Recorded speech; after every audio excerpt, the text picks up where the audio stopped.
Chapter 1038.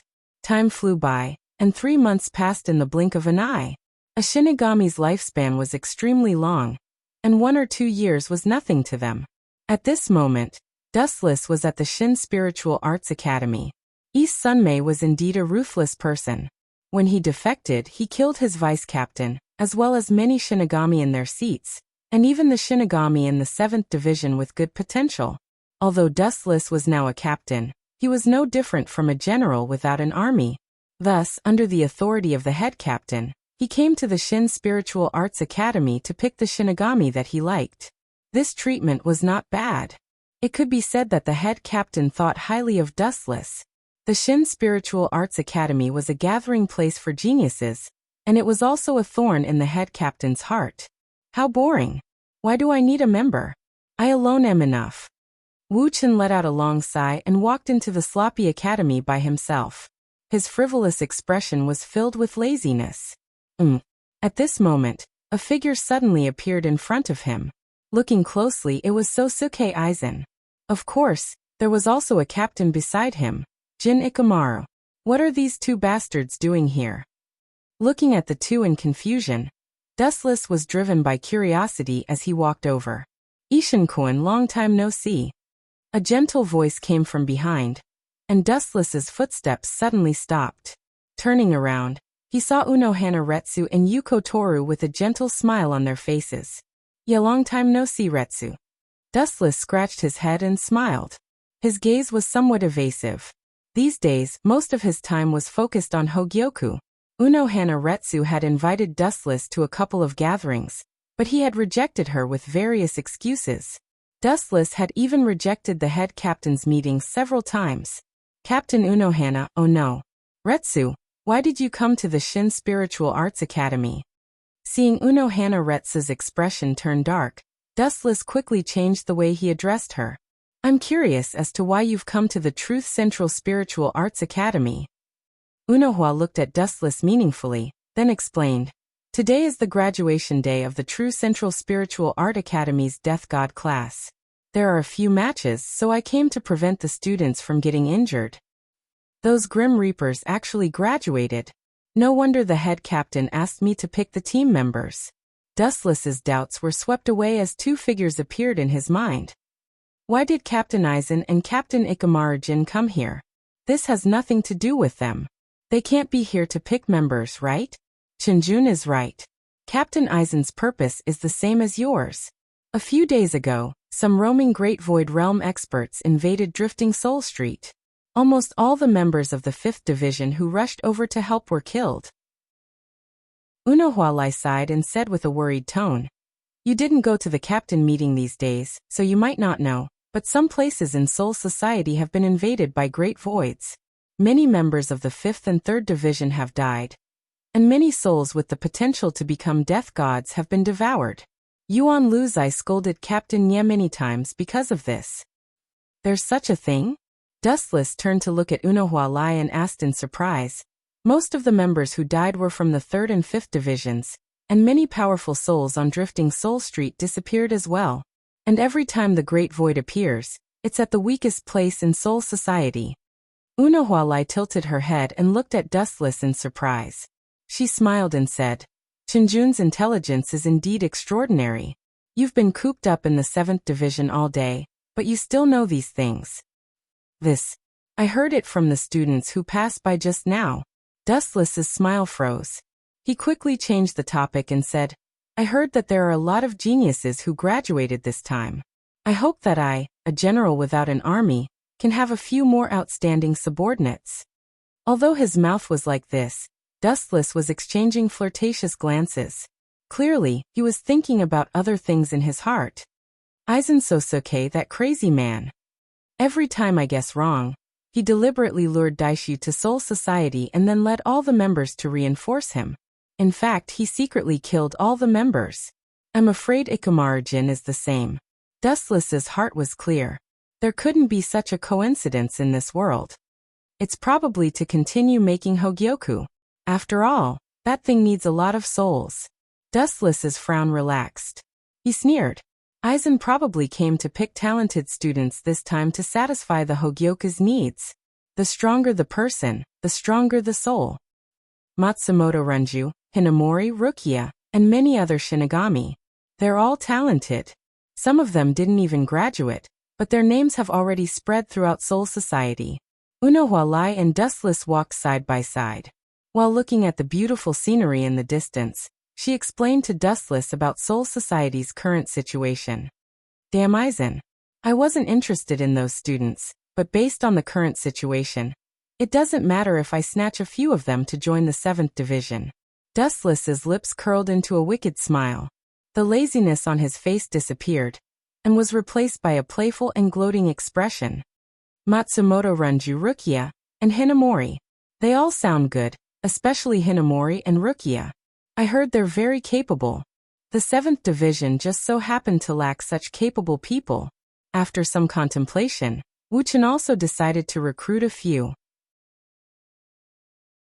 Chapter 1039.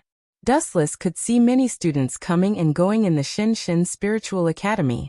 Today was the graduation day, so there was a lot of people coming and going. The gathering of the heroes. Dustless looked around and took in all the students. He was filled with emotions. In the future, people from all walks of life would be cultivating in this academy. Speaking of which, where is Aizen Narasuk? Dustless looked around for traces of Aizen Narasuk. This kid suddenly disappeared from the world, and his Ryatsu disappeared along with Jin Ikamaru. Wanju, have you thought about which team you want to join? The delicate and soft laughter attracted Wu Chen's attention. He turned his head and looked at the source. There were two young girls wearing Death Overlord costumes. Their facial features were as white as snow. Their appearances were excellent. Their bell-like smiles were intoxicating. Most importantly, Dustless knew both of them. The golden-haired girl had beautiful and long curly hair. Her collar revealed her majestic snowy peaks. Her crystal eyes were bright and full of vigor. She looked like an orchid in a secluded valley. She was very elegant. Matsumoto Renanju? I should be right. Dustless said with certainty as he stared at her body. Because of his abnormal vision, Dustless could even see the pink on her snowy peaks. Of course, normal people wouldn't be able to see it. After all, Dustless's dojutsu and vision were too powerful. The girl next to Matsumoto Renanju. The girl next to Matsumoto Renanju had short black hair and dark purple eyes. She was petite and petite. Without a doubt, this girl was Rukia Kuroki.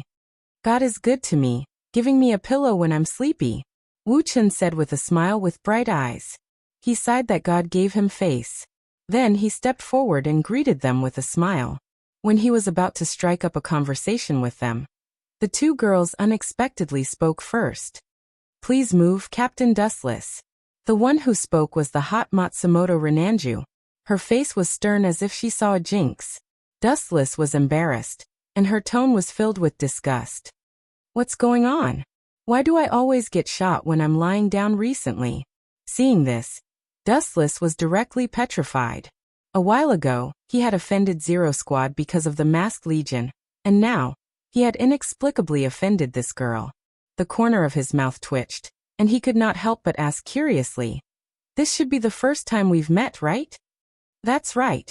Matsumoto Ranjika nodded. Her tone was still cold, which made Dustless speechless. Oh right, it might be because of that brat Jin Ikamaru. I've been causing him a lot of trouble.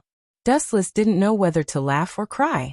The relationships in Soul Society were so complicated.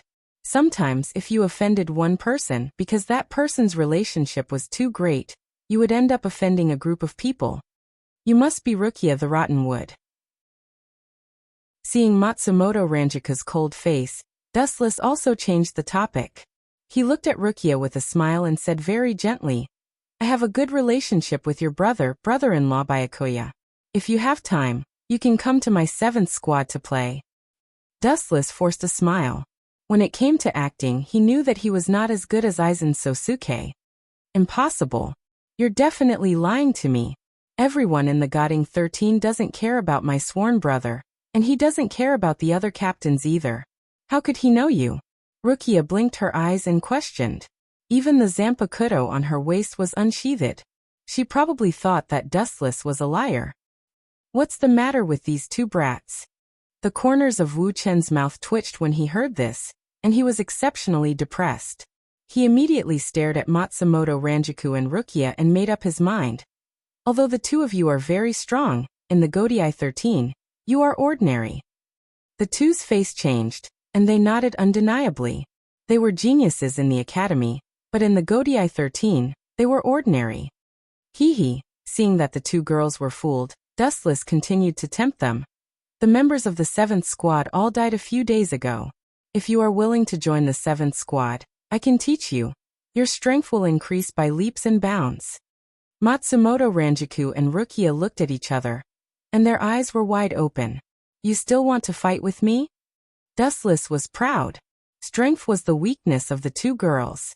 Becoming stronger was the biggest wish of every Shinigami, and Rukia and Matsumoto Ranjaku were no exception. Kuchiki Byakuya and Rukia rarely talked to each other, let alone taught her. Ikamaru Jin and Matsumoto Ranjaku rarely talked to each other. In order to avoid arousing Aizen's suspicion, Ikamaru Jin and Matsumoto Ranjaku only met a few times. Therefore, Dustless was 100% sure that he could get the two girls. Are you sure you are not lying to us? That you will teach us personally? Matsumoto Ranjaku's stance began to waver. She pursed her red lips and looked at Dustless with a cute expression. That's for sure. I'm a person who never lies. I have already reached the peak of the Shinigami's cutting fist demon walk. Dustless said cheerfully. His words seemed to be filled with magic. His every move and the slightest choice of words pulled the two girls' nerves. Just as he was about to use the great deceiving finger technique to break through the last line of defense of the two girls, a loud rumble sounded in the sky. Chapter 1040. Boom boom boom. In the cloudless sky, there was an ear-piercing roar, followed by a kacha sound. A long and narrow hole appeared in the void, followed by a heart-wrenching roar. It alarmed the entire Soul Society, and all the Shinigami realized that something was wrong. It's a greater void. After a while, a few black shadows stepped out of the black hole, and the appearance of Jillian made the Shinigami Academy below the Shinigami Academy fearful. Even if it was the lowest level Jillian, it would take a vice-captain level Shinigami to deal with it. For these students, it was a godlike opponent. Roar roar roar. Jillian's horrifying roar came out of his mouth, and the crisp sound was like bones being crushed. Many of the weaker students fainted while foaming at the mouth. So far, these students haven't really fought with a greater void.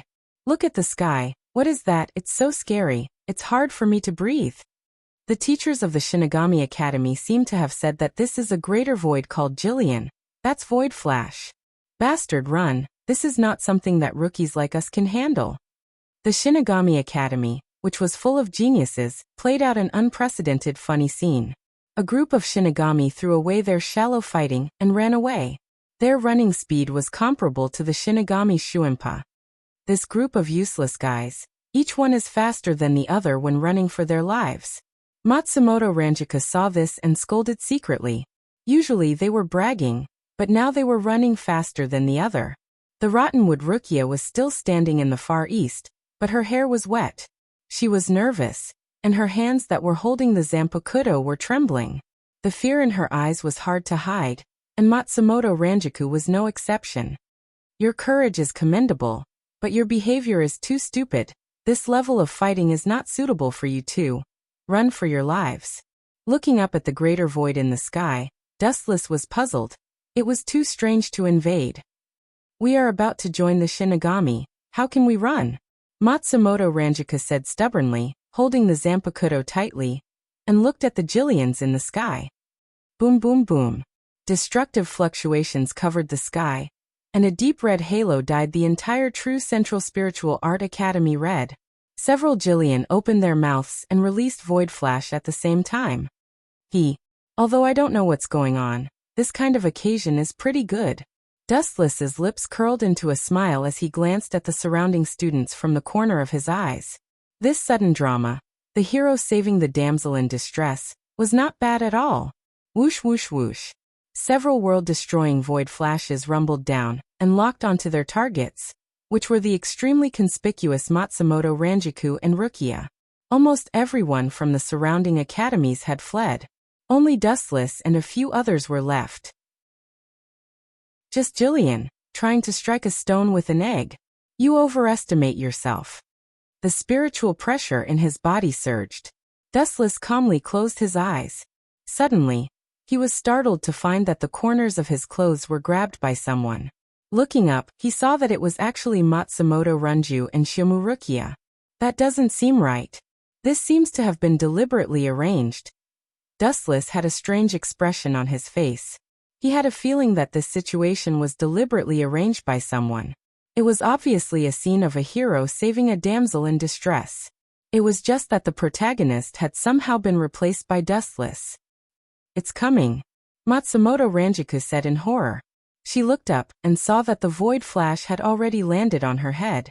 Seeing that the void flash was about to destroy the three of them, Rukia and Matsumoto Ranjiku closed their eyes in despair and quietly waited for death to come. It was also at this moment that an incomparably ferocious repulsive force erupted. Shinra Tensei. A perfect 360-degree defensive circle was instantly formed, and the void flash was easily repelled. Attacking my cute teammates, you bunch of Jillian. You're really not giving me any face. Vigorous spiritual pressure surged all over his body. A bright flash of light converged on Dustless's arm, and continued to expand. It gradually engulfed Dustless's entire palm. Hato's 91st Thousand Hands Bright Sky Cannon. The huge light beam turned into scattered flashes of light. Each side of the light beam was far sharper than a blade, and more blazing than a flame. All of them ruthlessly bombarded the Jillian. Boom boom boom.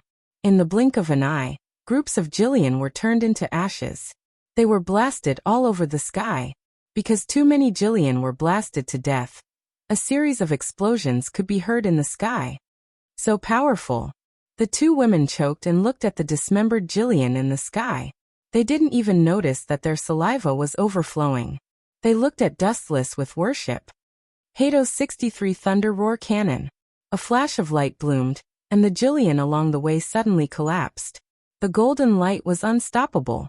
It spread for 10 miles and annihilated all the Jillian like skewers. Then Captain Aizen wearing Captain's Haori made a high-profile appearance. Bastard, how can this be? Aizen cursed in his heart. He looked at Matsumoto Ranjiku and Rukia with worship in their eyes. He was the one who wrote the script of a hero saving the damsel in distress. His purpose was to save this group of people at the critical moment. Their souls were good, suitable for Hogyoku material, so he needed to join the 5th Division. But who would have thought that Dustless would play such a trick? Chapter 1041. Sosuke Aizen wanted to cry but had no tears. His painstaking plan had gone down the drain and instead, it had helped Dustless. Seeing Matsumoto Ranjiku and Rukia's admiring eyes, he was furious. If you want to worship someone, you should worship yourself, not Wu-chan. Dustless grinned. He understood Aizen's intentions.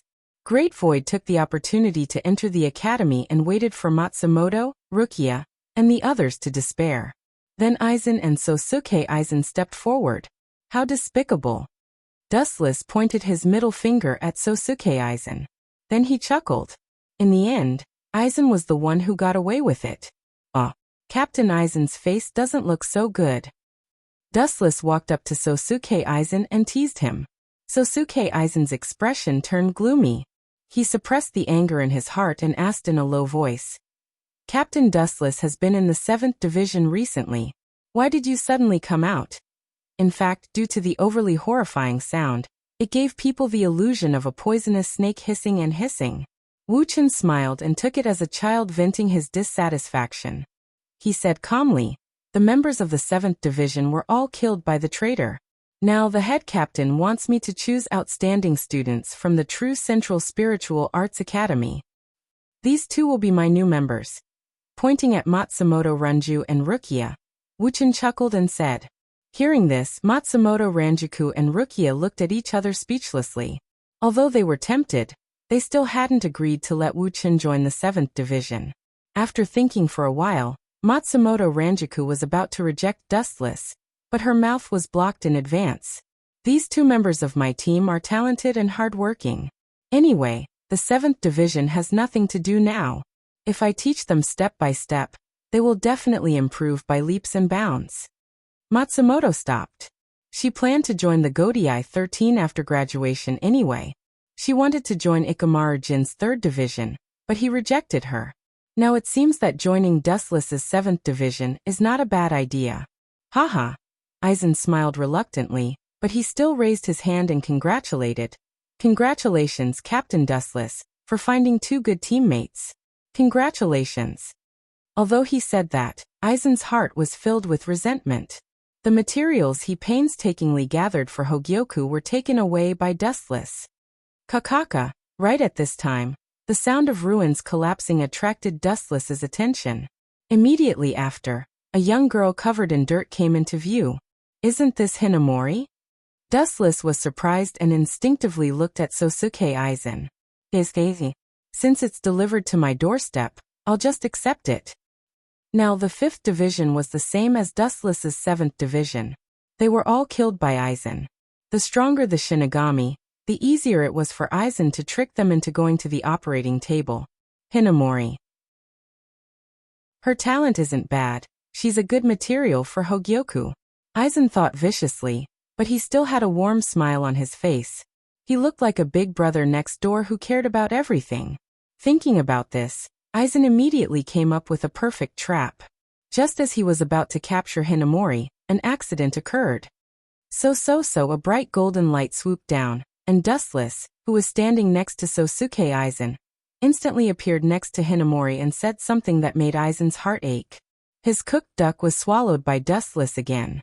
Young girl, the 7th division needs an outstanding genius like you. Dustless looked at Hinamori with bright eyes and said, I have heard about your excellent performance in the academy. This time, I came all the way here just for you. Hinamori didn't suspect anything. She just looked at Dustless with a little fear. Being looked at by those eyes that seemed to see through everything, she was afraid. Thousands of miles? Sosuke Aizen, Ranjika Matsumoto, and Rukia were speechless. The academy wasn't far from the Godai 13, but it was within sight. Traveling thousands of miles was definitely nonsense. I will teach you the fighting techniques of the Shinigami. Your strength will increase by leaps and bounds, and in the future, you will be able to become a captain. Dustless's words made Hinamori a little dizzy. In the Godai 13, there had never been a captain who would give up his dignity and take the initiative to teach a member. They didn't have the time nor the leisure to do so. Seeing Hinamori's hesitation, Dustless thought quickly. If he didn't pull her over, she would definitely fall into Sosuke Aizen's hands. Look, you should know the 2 of them. Pointing at Ranjika Matsumoto and Rukia Matsumoto, Dustless decisively said, They are now members of the 7th division, and it won't be long before they are promoted to vice captain. After seeing Ranjika Matsumoto and Rukia Matsumoto, Hinamori nodded timidly. In this way, your Hogyoku project will be delayed indefinitely. Glancing at Aizen, Dustless thought to himself. Creating Hogyoku required a strong soul, and Sosuke Aizen wanted these young students because of their strong souls. Chapter 1042. Aizen looked at Dustless with hatred, hiding it so well that even Dustless didn't see it. They should be here soon. Looking up at the sky, Aizen's lips curled into a sinister smile. After giving Dustless a deep look, Aizen left. In the end, Aizen was just a pawn. He didn't care if he lost him. He gave up so easily. Dustless turned his head to look at Aizen Aok's back and asked in surprise. So simple. Strange. Dustless began to think about Aizen's purpose. It was impossible for him to give up on making the Hogyoku. After all, Aizen was very ambitious and wanted to become a god. While he was thinking, several figures surrounded Dustless. Captain, where are the other members of the 7th division? Rukia and Matsumoto Ranju rushed over and asked in unison. Since it was their first time here, they had to interact with the other members so that they could take care of each other. Other members? Hearing this, Dustless shook his head and said bluntly, There are no other members in the 7th division. All of them died, only you and Rukia. Oh, I almost forgot, she also counts. Dustless pointed at Hinamori and said. Puff. When the 3 of them heard this, Their bodies almost couldn't support themselves and fell to the ground. They looked at Wu Chun in disbelief. Wu Chun had previously boasted a deluge of heavenly flowers. Who would have thought that there were only a few of them in the 7th division? Each division of the Godii 13 has at least 100 people. Why do we only have 3? Including the captain. We only have 4 people. Matsumoto Wanju complained. It's not a big deal, one cooks, one cleans, one handles official business and one sleeps, isn't it suitable? Dustless asked. The 7th Division's mission was the prison team, but there weren't any prisoners in Soul Society right now. If there were, Dustless would have already killed them. Hinamori, Matsumoto, and Rukia looked at each other. They were stunned by Dustless's words. He wasn't looking for members, he was looking for a babysitter. Kakaka. Suddenly, there was a cracking sound in the sky, and then the void seemed to be torn apart, revealing a long and narrow black hole. Groups of Jillian walked out from within. No wonder Aizen left early. He probably left to hunt other Shinigami. Without a doubt, the more chaotic Soul Society was, the more Aizen could take advantage of the chaos to collect a large number of souls to make the Hogyoku. Even if a daimyo's soul disappeared, they would suspect that they were killed or eaten by Jillian. Let's go back to the 7th division. This has nothing to do with us. Both of his hands were inserted into the wide sleeves. Wu Chen's spiritual pressure was completely extinguished. He turned and left. The 3 girls looked at each other, and Matsumoto frowned. The daimyo is right in front of us. Are we going to be deserters? Although Rukia and Hinamori didn't say anything, they had already unsheathed their zanpakuto and quietly made their stance clear. This is not our business. It's the mission of the other divisions. Besides, the 3 of you are just cannon fodder. You won't be able to do anything. Dustless ignored Matsumoto's words and said mercilessly. With your current strength, you can only face ordinary void fragmentation realm bastards. Jillian isn't something you can touch. Retreat. Boom boom boom. At the same time, the ground shook violently, rolling up a huge cloud of dust. See, the qualified fighters I mentioned are here. Dustless chuckled and looked at the sky in the north. He saw Zaraki Kenpachi carrying his zanpakuto and leading a large group of Shinigami. The ferocious formation made the sky dim, and the whole world was immersed in the aura of the 11th division. Look at the other divisions and then look at us. Matsumoto rolled her eyes at Dustless and said, Why are you so anxious? This is not our duty. There's no need for us to interfere.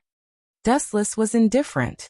Just as he was about to turn around and leave, he suddenly noticed that the space behind Matsumoto, Rukia, and Hinamori were distorted.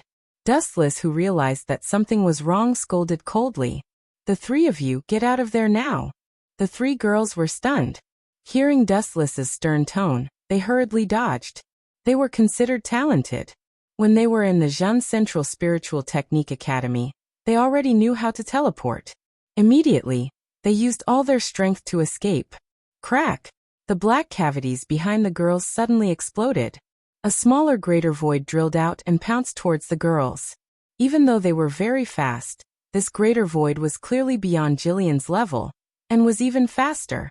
It almost caught up to them in an instant. The most unfortunate person was Matsumoto.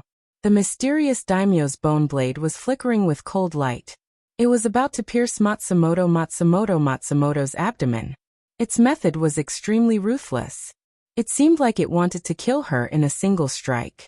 6 staff-light prison. 6 golden rays came from all directions and restrained the daimyo. Matsumoto was finally spared. This daimyo doesn't seem right. What the hell is that?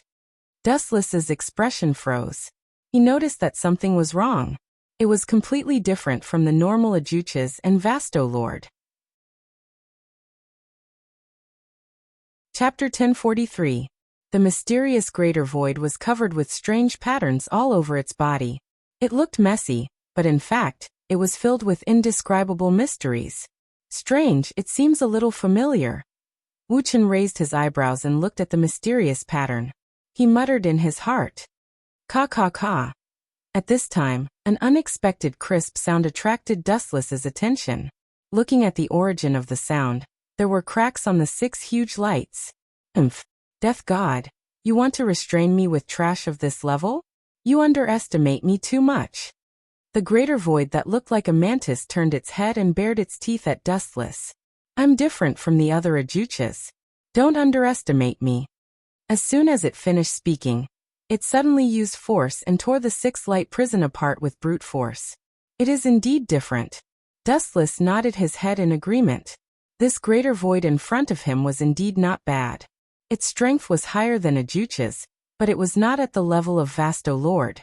But, after quietly looking at it for a while, Dustless's expression was cold as the light of destruction flickered on his fingertips. So what if it's different? In the end, it's still Ajucha's. As soon as he finished speaking, the light condensed in Dustless's hand shot out. Dowbreaker 88. Flying Dragon Strikes the Thief. Whoosh whoosh whoosh. An extremely thick beam of light flew out and instantly engulfed the entire world. There was no sense of existence in the sky. The light that could be said to be invincible evaporated everything it touched. Boom boom boom. An ear-piercing explosion rang out, and an earth-shattering shockwave spread out like a wave. What was surprising was that although the mantis-like Ajuchas was injured, it was still alive. It didn't die. A hint of surprise flashed across Dustless's calm face. He curiously looked at the heavily injured Ajuchas and saw the irregular patterns all over its body. It was extremely mysterious. Dustless frowned. He felt that he had seen these patterns before, but he just couldn't remember where. Damned Grim Reaper, I won't let you go never. Achukas, who was in excruciating pain, roared angrily. The spiritual pressure in his body surged, and a huge sphere condensed in his mouth, erupting with a shockwave that could destroy the true Central Spiritual Art Academy. Captain, if we get hit by that, the true Central Spiritual Art Academy will definitely disappear. Rukia said anxiously. The same was true for Matsumoto and Hinamori. After all, this was their alma mater, and it was hard for them to part with it. You're talking about the situation where I hit him. He didn't even have the chance to retaliate. Dustless smiled as he lazily stuffed his hands into his sleeves. Bastard, you should know when to stop looking down on others. In his mantis form, Ajucha's eyes were spitting fire. This bastard was too infuriating. He actually said that he wouldn't need to use his hands to finish him off. What a shameless boast. He raised Void Flash in anger, but just as he was about to throw it out, something happened. Tensho. On the surface of the Void Flash, a black flame suddenly appeared, and then it exploded violently. Boom boom boom. The monstrous explosion swept across the sky, and the entire true Central Spiritual Art Academy shook. An area of about a few kilometers was turned into a huge sea of fire. It burned for a few minutes before it slowly stopped. It was a spectacular sight. The power of Void Flash is obviously stronger than Achuka's, and even stronger than Void Flash. And this guy obviously isn't an Arcana Breaker. Strange, when did Hueco Mundo have such a void? Dustless muttered in disbelief. He immediately looked at the mantis void in front of him that was affected by his Void Flash explosion. And after thinking for a while he resolutely walked over. Don't come over, maybe he still has some strength left. Dustless turned his head to Matsumoto and the others and said, Bastard, damn it, I won't let this go. Void roared, and his body crazily absorbed the Reiki contained in the atmosphere. This scene shocked Dustless. Impossible. How can a void directly absorb Reiki? He's not a Quincy. Death gods relied on their own training to increase their Reiki, while void evolved by swallowing each other. Only a Quincy could directly absorb Reiki from the atmosphere. Staring at the patterns on the cockroach Ajucha's body, Dustless had a flash of inspiration in his mind. He suddenly came to a realization. This is a blood-calming equipment. Squinting his eyes, Dustless suddenly understood what the strange lines were. After thinking for a while, he realized that the Quincy of the Wandless Empire did indeed have the ability to give Void the unique ability of a Quincy. Squatting in front of Void, Dustless extinguished the Reiki in his body and asked expectantly, Kid, I'm in a good mood today. Tell me the source of the Quincy's power, and I'll spare your life. If possible, Dustless also wanted to obtain the ability of a Quincy. Thinking of Yawacha's omniscient and omnipotent super ability, Dustless felt a burst of fire. Quincy? I don't know about that kind of thing. Achukas turned his head and said coldly, You're just a void, but your mouth is surprisingly stubborn. Dustless smiled carelessly.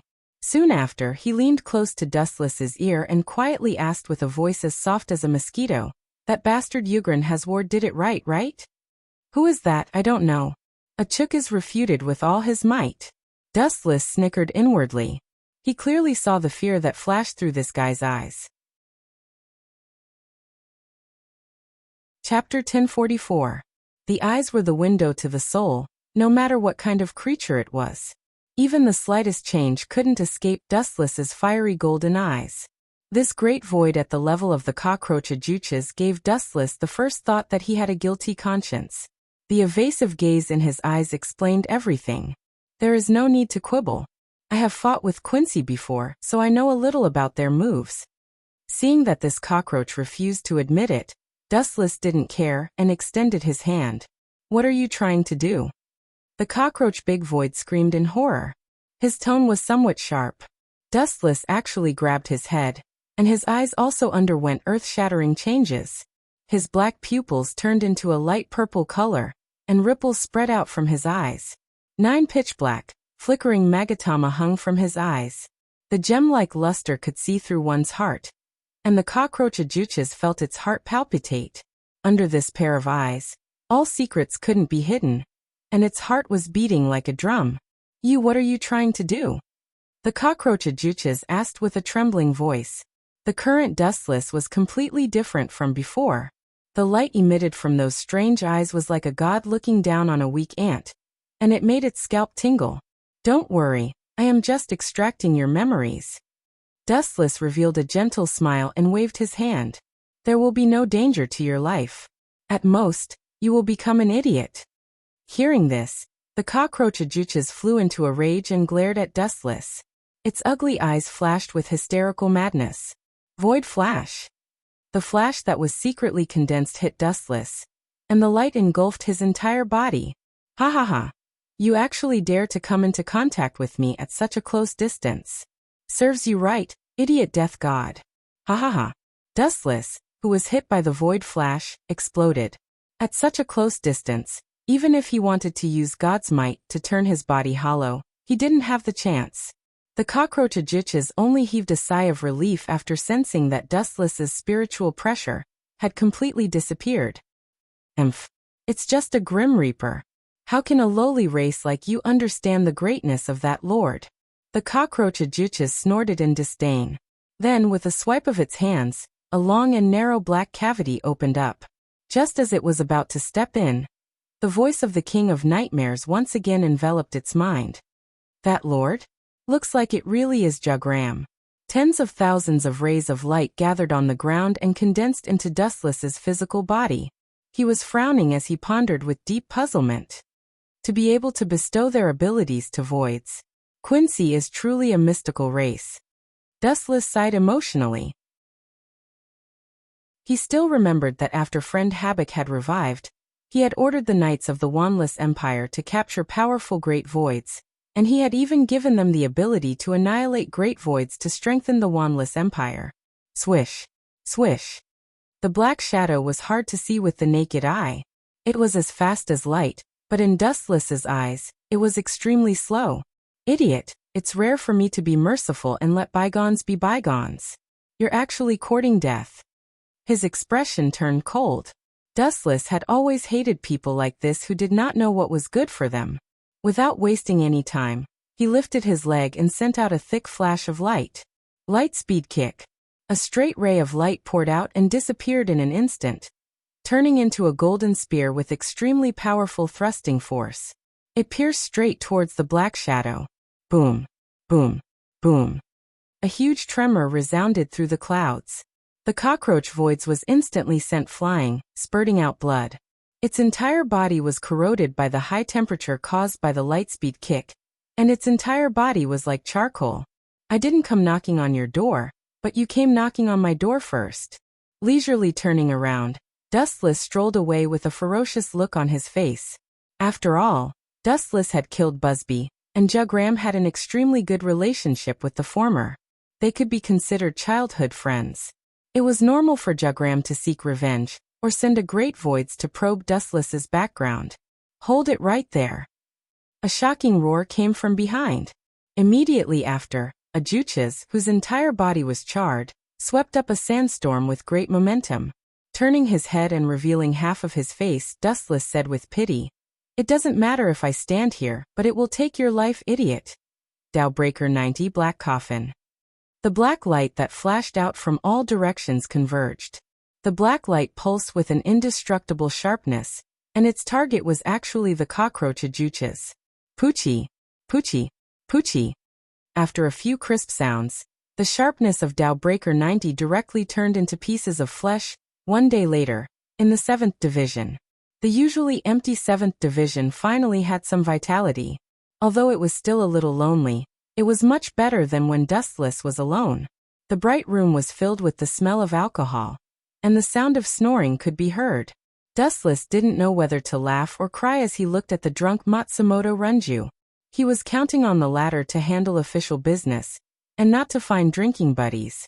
Now, Matsumoto Runju was drunk on the sofa, and the meatball in front of her chest almost fell out. Forget it, it's time to meet her. After so long, I should have gathered the information I wanted. Dustless sighed softly, and then his eyes lit up. Immediately, he used a shadow clone to temporarily replace him and quietly left the 7th Division. Chapter 1045. At night, the sky was filled with stars. The 80th district of Luhun Street was the most chaotic place in Seoul society. Killing was the main theme here, and the skeletons of all kinds of creatures could be seen everywhere. The surroundings were dead silent, and in the dense forest, there were occasional dark green lights, choosing to devour people. The scene was extremely depressing. No wonder Zaraki was so cruel. To be able to live in such a harsh environment, he must be a monster. Dustless muttered to himself. There were skeletons everywhere around him, and blood dyed the ground red. Some things can't be exposed. Since you want to investigate in secret, as a reward, I'll give you a free flight ticket to the Kingdom of Heaven. The dormant chakra in Dustless's body immediately surged, and a huge flame spewed out from his mouth. Fire release, grand fire annihilation. The dark sky instantly turned red, and the dense forest in front of him was instantly eradicated. The flashing green lights in the forest also disappeared in an instant. There were only a dozen skeletons on the ground. Are you really Captain Death? How can you be so cruel to your own people? A surprised and doubtful voice came from behind, and there was a sweet fragrance. Dustless turned his head and looked at the girl with grass-green hair, and said indifferently, "Same to you. Looking at your smiling face, you seem to be very happy. Looks like I've gotten what I wanted." The newcomer had green curly hair that was as light and elegant as the waves of the sea. Her watery eyes blinked, and her body was extremely hot and bold. There was a faint smile at the corner of her mouth that could captivate one's soul. Her thin and tender red lips were like millet flowers that could make one's body burn with passion. Even with Dustless's calmness, his pupils were still dazed and sluggish. The girl was wearing white shorts, and her beautiful legs were exposed to the air. They were flawless, like a masterpiece made by the heavens, and people couldn't help but be jealous. Other than that, what made people even more restless was that the green-haired girl was dressed very casually. Her collar was wide open, and her exaggerated breasts were almost exposed in front of Dustless's eyes. This person was the spy Dustless had sent to the Wanless Empire. She could be considered an ally. Catnip. Don't dress like this when you meet me in the future, and don't choose to meet me in the middle of the night. I'm a sleepy person, especially in the middle of the night. Disturbing my sleep is unforgivable. Dustless closed his eyes for a few seconds until his lust was completely extinguished. He then said coldly, "Seoul society is not a good place, especially Luhun Street. Dressing up gorgeously is a big problem." Hearing this, a soul-stirring smile appeared on Candace's perfect face. She purposely widened her collar, so that Dustless could see her proud cleavage more clearly. "Don't tell me you've fallen for me? That's right, I'm born with a natural beauty. I don't even need to make a move during a duel. I just need to throw a few flirtatious glances at my opponent, and he'll collapse." Caressing her long hair that cascaded down like a waterfall, Candace laughed foolishly. She was very narcissistic. Hearing this, Dustless looked at her strangely and said with a frown, "Are you an idiot? If I'm really tempted and take forceful measures, do you think you can resist with your strength? And if you really believe that your beauty can change everything, why don't you test it on Jugram?" What an insensible man. Candace's proud face instantly darkened. She glared at Dustless fiercely and said with gritted teeth, "Jugram, that bastard.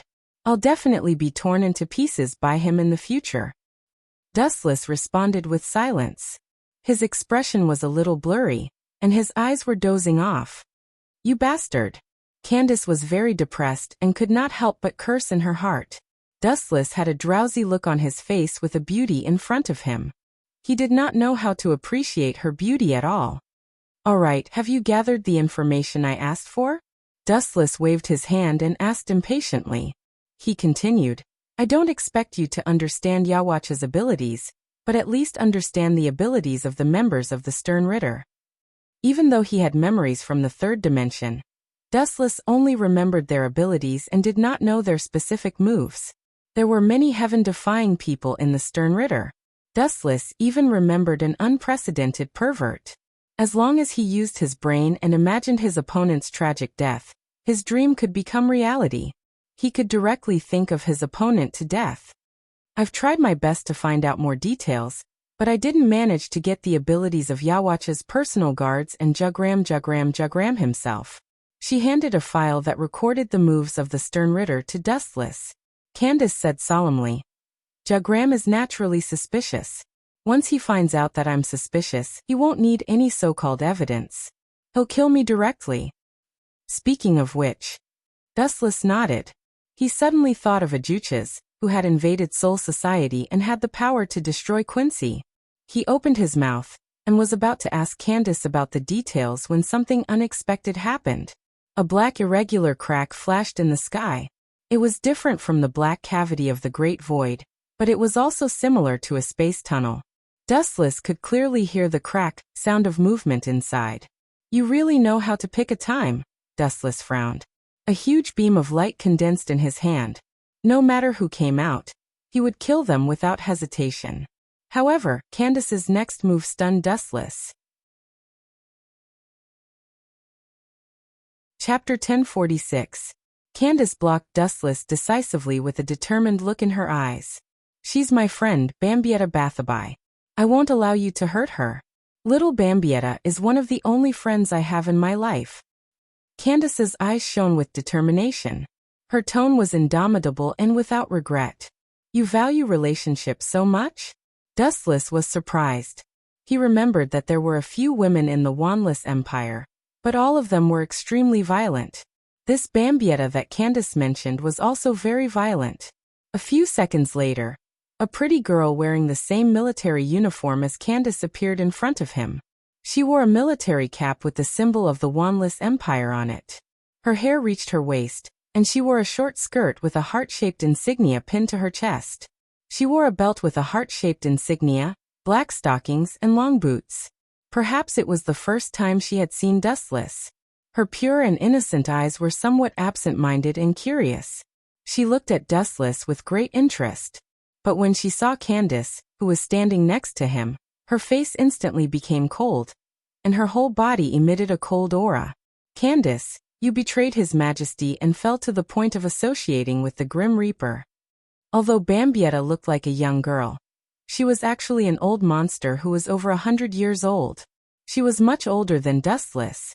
As a member of the Sterncross Knights, she was also a wily old fox who had lived for many years. Thus, she immediately saw through the relationship between Dustless and Candace. "Is that so? Then what are you going to do with us?" Dustless did not deny it. Instead, he asked directly, "Kill us? Or give us to Jugram to claim credit for? But we're on the same side now. You can't do it with your strength." Compared to the apprehensive Candace, Dustless was undoubtedly much bolder. He was straightforward and did not hide anything. His words were full of provocation and mockery. "Boy, you're courting death."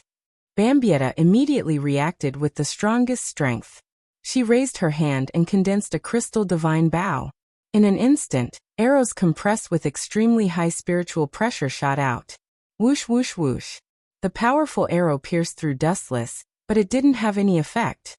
He stood there unscathed, looking at Bambietta with a mocking gaze, silently mocking her.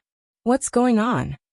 Seeing this, Bambietta's delicate little face was dumbfounded. She had clearly shot Dustless, but he was completely unharmed. He was in high spirits and was completely fine. Brat, don't be so smug. With a ferocious look on her face, Bambietta, who refused to believe it, waved her hand and compressed even more spiritual droplet arrows. She aimed them at Dustless in unison. Whoosh whoosh whoosh.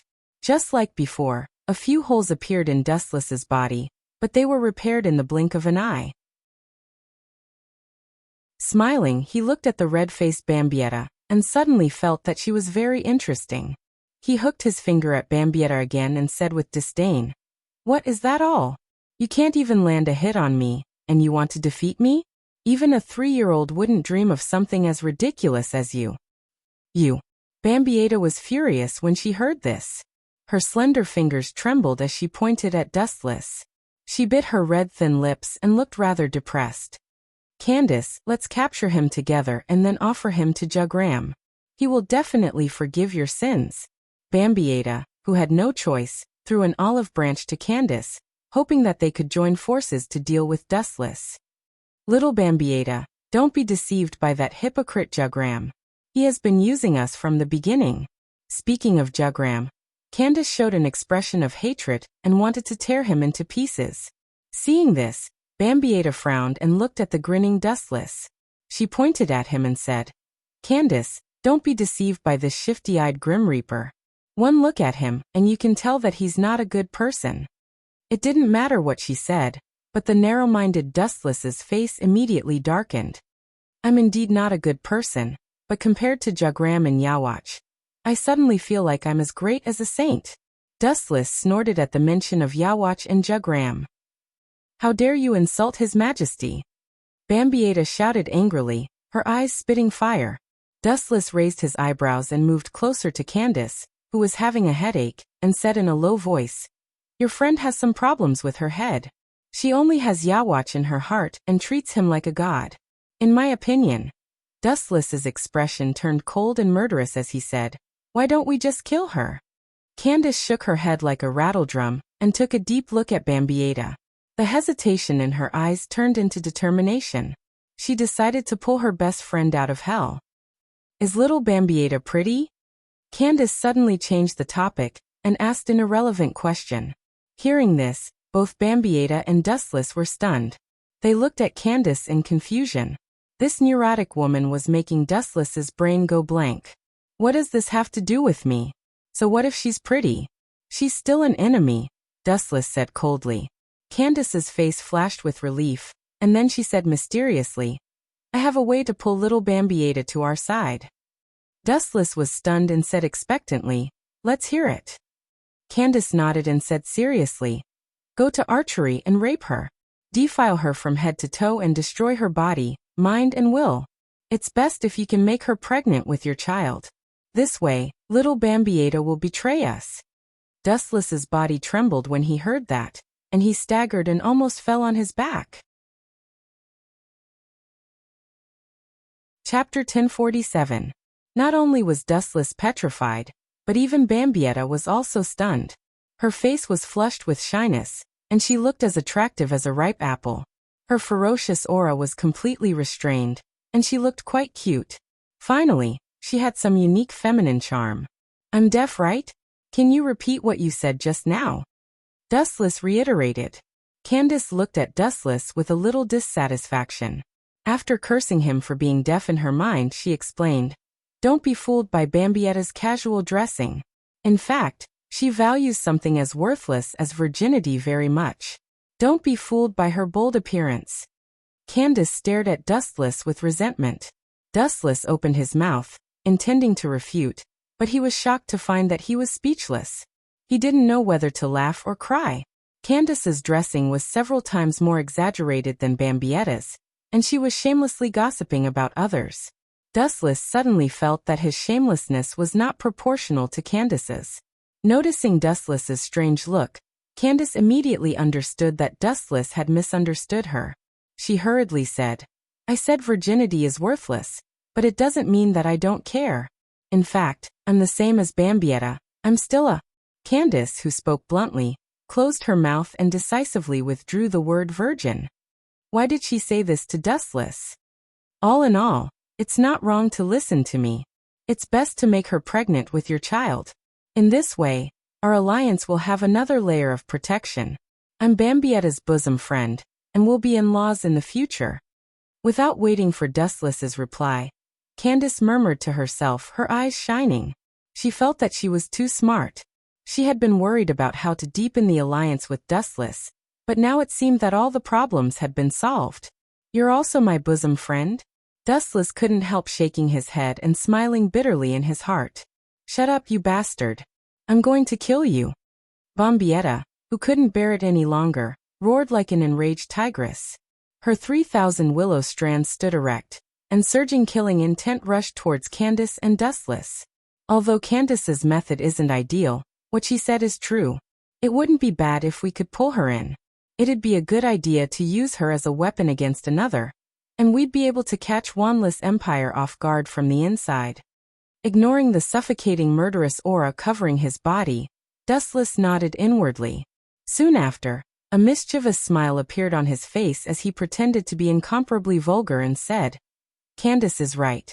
You'd better repent and be saved. Otherwise I'll—" The corner of his mouth twitched. Dustless realized that he couldn't say the word traitor. "Otherwise, I will capture you and torture you until you beg for death. I will make you sink into the sea of desire and never be able to rise again." With a wretched and dark smile on his face, Wuchen stared at Bambietta's plump body without any scruples. You too, hearing this, Bambietta's murderous aura became even more intense. Due to her excessive indignation, the originally invisible murderous aura turned into a cold mist that enveloped Dustless and Candace. This was intolerable. A vast spiritual pressure that was not inferior to that of a captain-level Grim Reaper erupted from her perfect body. Crack, crack, crack. With Bambietta as the center, the ground beneath her feet cracked open, forming a huge crack that rapidly expanded. In the blink of an eye, it had expanded to a radius of several hundred meters. "Do you want to die? This is Soul Society." Seeing this, Candace's expression changed drastically. Releasing such a terrifying spiritual pressure would attract the attention of Soul Society sooner or later. When that happened, many captains would definitely rush over. The current Quincy was an existence that couldn't be exposed to the light. So what? As long as I can get rid of you two before they arrive. Bambietta said nonchalantly. Not only did the spiritual pressure she released not decrease, but it also increased, causing Dustless's captain-level Haori to flutter. There are so many problematic girls these days.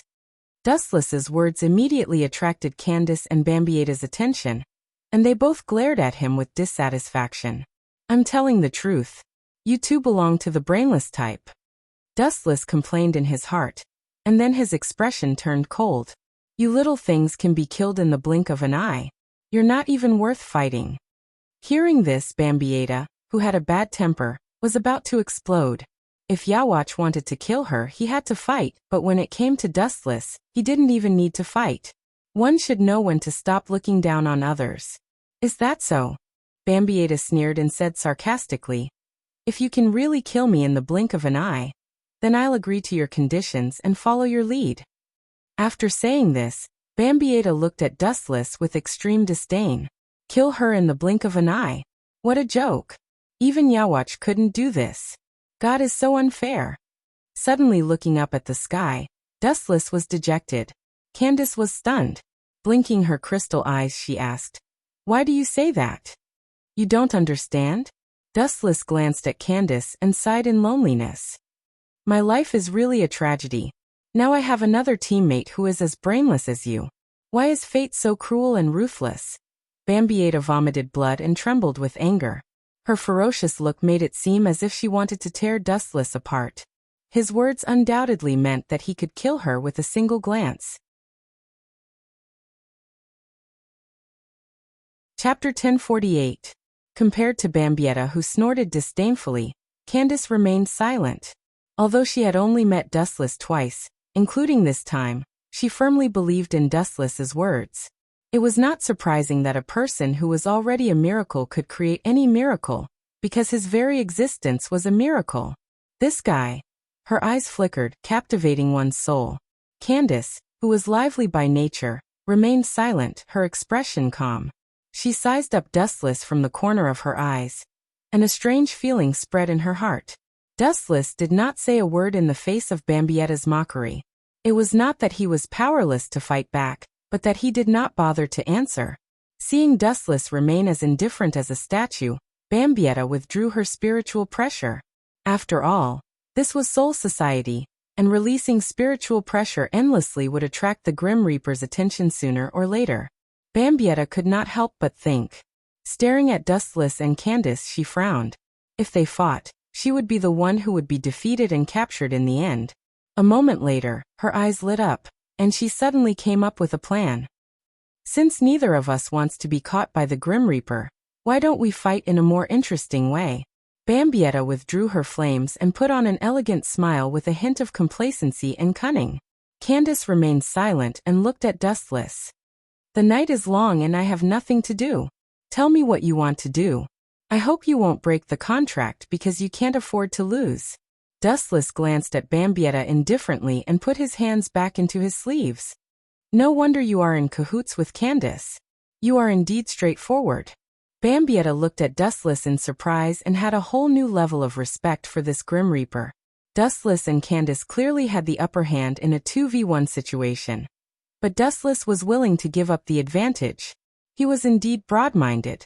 However, the next sentence made Bambietta lose all her good feelings. Just treat it as playing house with a kid who hasn't grown up yet. Hurry up, I still have things to do. Dustless frowned and said impatiently. Brat, you will definitely pay the price. Bambietta clenched her fists and gritted her teeth. Soon after, she sneered. Did you just say that you can kill me in the blink of an eye? Let's use this as a bet. If you can really do it, I'm willing to be your servant. What if I can't do it? Dustless asked curiously while rubbing his chin. Then the two of you will be slaves. Bambietta replied with a cold laugh. This is not fair. Candace stood up and objected. Her beautiful eyes were gloomy. If Wuchen won, Bambietta would become his slave, and she would get nothing.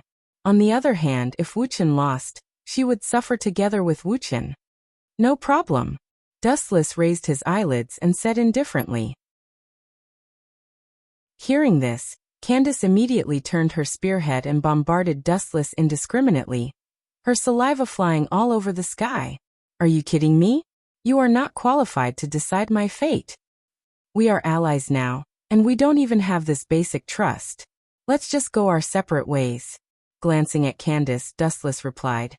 Besides, the winner of this boring competition will definitely be me. Also, I can have a little slave to play with. How great would that be? Dustless stared at Bambietta with an invasive gaze and laughed sinisterly. His wolf-like gaze could ignore the existence of clothes. It was very wretched. Whoosh whoosh whoosh. The spirit seed arrow immediately pierced through Dustless, but it was still useless and he recovered in the blink of an eye. Dustless glanced at the frustrated Bambietta with pity and said calmly, This kind of ordinary attack is useless. Only after Annihilator uses Perfect Holy Body, or activates Holy Word, can he attack my physical body. Until now, Dustless still couldn't figure out how Annihilator could elementalize. Grumble grumble. At this moment, Dustless's stomach started to grumble.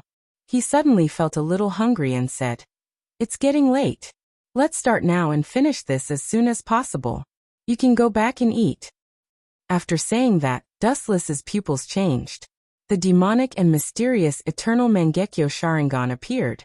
The Berserk Eye power made one's soul tremble. If one was stared at by that eye, one's soul would be lost. Grumble. The two girls looked at the mysterious and noble Eternal Mangekyo Sharingan in a daze. For some reason, they suddenly felt a sense of insignificance, especially Bambietta. She suddenly felt a little regretful and felt that she had been tricked. Look into my eyes. This sentence attracted Bambietta's attention. She instinctively looked at Dustless's eyes. The moment their eyes met, Bambietta suddenly felt that the secret in her heart had been seen through. She instinctively wanted to close her eyes. However, it was too late. Tsukuyomi. Two simple words came out of Bambietta's dry lips. Bambietta's bright eyes immediately dimmed, as if someone had covered her face and robbed her of her ability to think. Plop. Under Candace's horrified gaze, Bambietta fell to the ground weakly. Candace's eyes locked onto Dustless.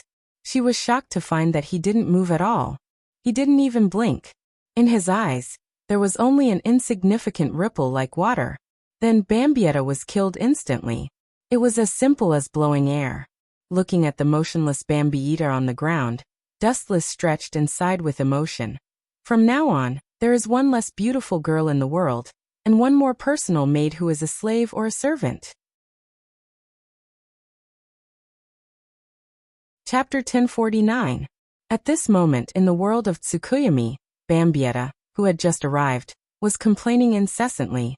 Dustless didn't torture her, but just threw her into a dead world alone.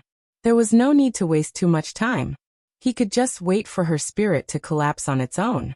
Just imagine how uncomfortable it would be to be thrown into a desolate world alone. In addition, Dustless also showed Bambietta the clip of Busby sneak attacking Candace. This way she should bow down to me. In the real world, Dustless strolled to Bambietta's side, looking at her pale and terrified smiling face, laughing secretly. His tone was like a prank. It's still too far away. Little Bambietta won't be defeated so easily. Candace shook her head and looked at Dustless in surprise. Especially the eternal Mangekyo Sharingan that attracted her attention. She immediately said with some hunger, "What kind of eye is that? I've never heard of Shinigami having such an ability. Or is it the ability of your Zanpakuto? This is a dojutsu called Sharingan. In order to get it, I paid a lot." His eyes suddenly became a little melancholy. Dustless's tone had a rare touch of melancholy, as if he was immersed in memories. His soul began to wander, recalling the past. The memories of more than half a century of vicissitudes began to slowly rewind like a movie. Candace looked at Dustless in surprise, standing still. Everyone had a sad past, and no one was an exception. You despicable bastard. I will not let you go." The sudden scolding disturbed the peace. Dustless's confused eyes disappeared, and he returned to his usual calmness. He squatted down and looked at Bambietta, who was sweating profusely. "My cute little maid, why are you so upset? I didn't torture you." Bambietta's pretty face fell when she heard this. Dustless indeed didn't torture her, but being thrown into a desolate world and living alone was worse than being killed. "I have fulfilled my promise, now it's your turn," Dustless said seriously as he looked at Bambietta, whose face had turned green. "Me." Bambietta's entire face was filled with black lines. Her heart felt weak, and she wanted to retreat. She had just said that she would be a slave or a servant, but it was just a casual remark. He didn't have the confidence to admit it.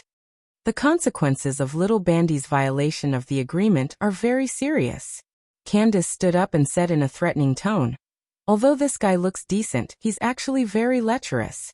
He and the captain of the 4th Division, Uno Hualai, who's also known as the first Sword 8 in the Empire, are involved. Also, he recruited 3 good-looking students. They actually know that Uno Hanaretsu is the first Sword 8. It seems like Wanless Empire knows a lot about Soul Society's internal affairs." Dustless frowned. Wanless Empire was much harder to deal with than Aizen Sosuke. Sosuke Aizen's understanding of the war from 1,000 years ago was similar to Dustless's, if not worse. All information about Quincy had been erased from Soul Society. Aizen's understanding of Quincy was limited to a few words. "I'll ask you one last time. Are you willing to surrender or go to hell to accompany Busby?" Dustless asked indifferently as he condensed a huge light on his finger and pointed it at Bambietta. "You killed Busby?" Bambietta said in surprise. She then looked at Dustless's cold face and said with a bitter smile, "Do I have any other choice now? Also, is the scene you showed me in that strange world real?" Dustless nodded and pointed at Candace. "If you don't believe me, you can ask the person involved." The image he was referring to was probably the one where Busby sneak attacked Candace. About an hour later, Bambietta could barely stand up. Her hostility towards Dustless and Candace had lessened a lot. Jagram and Yawach, those two despicable B***stards. To think that we trusted them so much. How dare they treat us like dispensable chess pieces? I must have been blind in the past. I must kill them both. After Bambietta understood what had happened, she was filled with righteous indignation. Just like Candace, she wanted to take revenge on Jagram and Yawach. Seeing this, Dustless chuckled. He liked dealing with honest and straightforward people. To put it nicely, they were simple-minded and simple-minded. To put it bluntly, they were brainless. However, Dustless liked brainless people. Dealing with a black-bellied and intelligent woman like Unohana Retsu sometimes made him uncomfortable. A smart woman was often annoying. At least, that was what Dustless thought. It was okay to be a little stupid. Oh right, I need to tell you two something important. It has to do with the future of Wanless Empire. As if she remembered something, Bambietta's voice became several times louder. With a serious expression, she revealed a top secret that made Dustless's expression change. The future of Wanless Empire? That is indeed a big piece of news. Wu Chen nodded noncommittally, then he teased and guessed. What is it specifically? Jagram wouldn't want to form an alliance with Sosuke Aizen. Would he? Hearing this, Bambietta's eyeballs almost fell out. She said in disbelief. You must be a Quincy. Jagram wants to form an alliance with Sosuke Aizen. Chapter 1050. Dustless opened his mouth. Although he was surprised, he still shook his head. Jagram's risky move was within Dustless's expectations. Quincy's goal was naturally to destroy Shinigami and kill Soul King. Aizen's goal was the same. Even if the two sides hit it off, it would still be in line with each other's goals. After all, Shinigami was their enemy.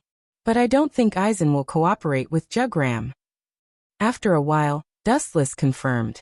Although it was just his personal guess, he was very certain. Indeed, Wanless Empire's internal affairs say that Aizen is an ambitious man who wants to become a god. The chances of him lowering himself and submitting to Quincy are zero. Candace chimed in. Dustless looked at the two and asked curiously, Then what's your empire's evaluation of me? No matter how bad I am, I'm still better than my predecessor, East Sendai, right? Hearing this, Candace and Bambietta looked at each other with a hint of ridicule in their eyes. It can't be that he's not even as good as that kid from East Deity Palace, right? Wu Chen covered his old face in disappointment, as if he was speechless. That's not it. The two women shook their heads at the same time. Bambietta said, Jagram recently created a special fighting force, and you're one of them. Wu Chen was stunned when he heard that and asked subconsciously, Special combat power? You didn't remember wrong, did you? There were indeed special existences, like special combat powers, but they would only appear after Yawach fully recovered and attacked Soul Society. Right, no matter what, you have to be careful. Jagram isn't a good person. Bambietta frowned and reminded him with good intentions. You. Dustless showed a dissatisfied expression and scolded with a straight face. I won the competition just now. Didn't I say that you're not allowed to talk about you? You have to call me young master. Bambietta's delicate face was full of confusion. She couldn't even call Dustless lord. She had to call him young master. This seemingly trivial matter was very important to Dustless. He was even narrow-minded and couldn't be changed. Speaking of which, thinking of the great void ajuches that invaded Hueco Mundo, Dustless asked, Soul Society invaded a great void with the ability to kill Quincy. You killed it? The two asked in unison with nervousness. Dustless nodded. The Mantis Great Void was indeed killed by him, cut into pieces by Hado 90. That's bad. The memories and soul of the Great Void you killed will all fall into Yawach's hands in the end, Bambietta said solemnly. This meant that Yawach would know the moves and characteristics of Wu Chen when he woke up in the future. No, you're mistaken about one thing. Seeing that the two of them had misunderstood, Dustless immediately corrected them. I don't care about that. I don't even know how many abilities and moves I have. What I care about is that since voids can obtain the ability to kill Quincy, the Grim Reaper should be able to do the same. Looking at Candace and Bambietta expectantly, Dustless's face was full of hope. If possible, he very much wanted to seize Yawatch's ability. Theoretically, it should be possible, but we don't know the specifics. The abilities of the Sternritter Regiment are all given by Yawatch. Candace instantly understood Dustless's intention. He was probably aiming for Yawatch's abnormal ability. But I advise you, young master, you should stop dreaming. Seeing Dustless staring at her gloomily, Bambietta's expression stiffened. She quickly changed her words and said unwillingly, although I don't know how strong Yawatch is, those who have seen how terrifying he is are all afraid of him. Bambietta said in a trembling voice. Her tone was also full of fear and dread because the name, Yawatch, was, to some extent, a god. Forget it. Go back. If you come out late, Jugram, who is naturally suspicious, will inevitably be suspicious. With a heartwarming smile, Dustless ordered them to leave. This guy is not bad. Bambietta secretly glanced at Dustless and muttered in her heart.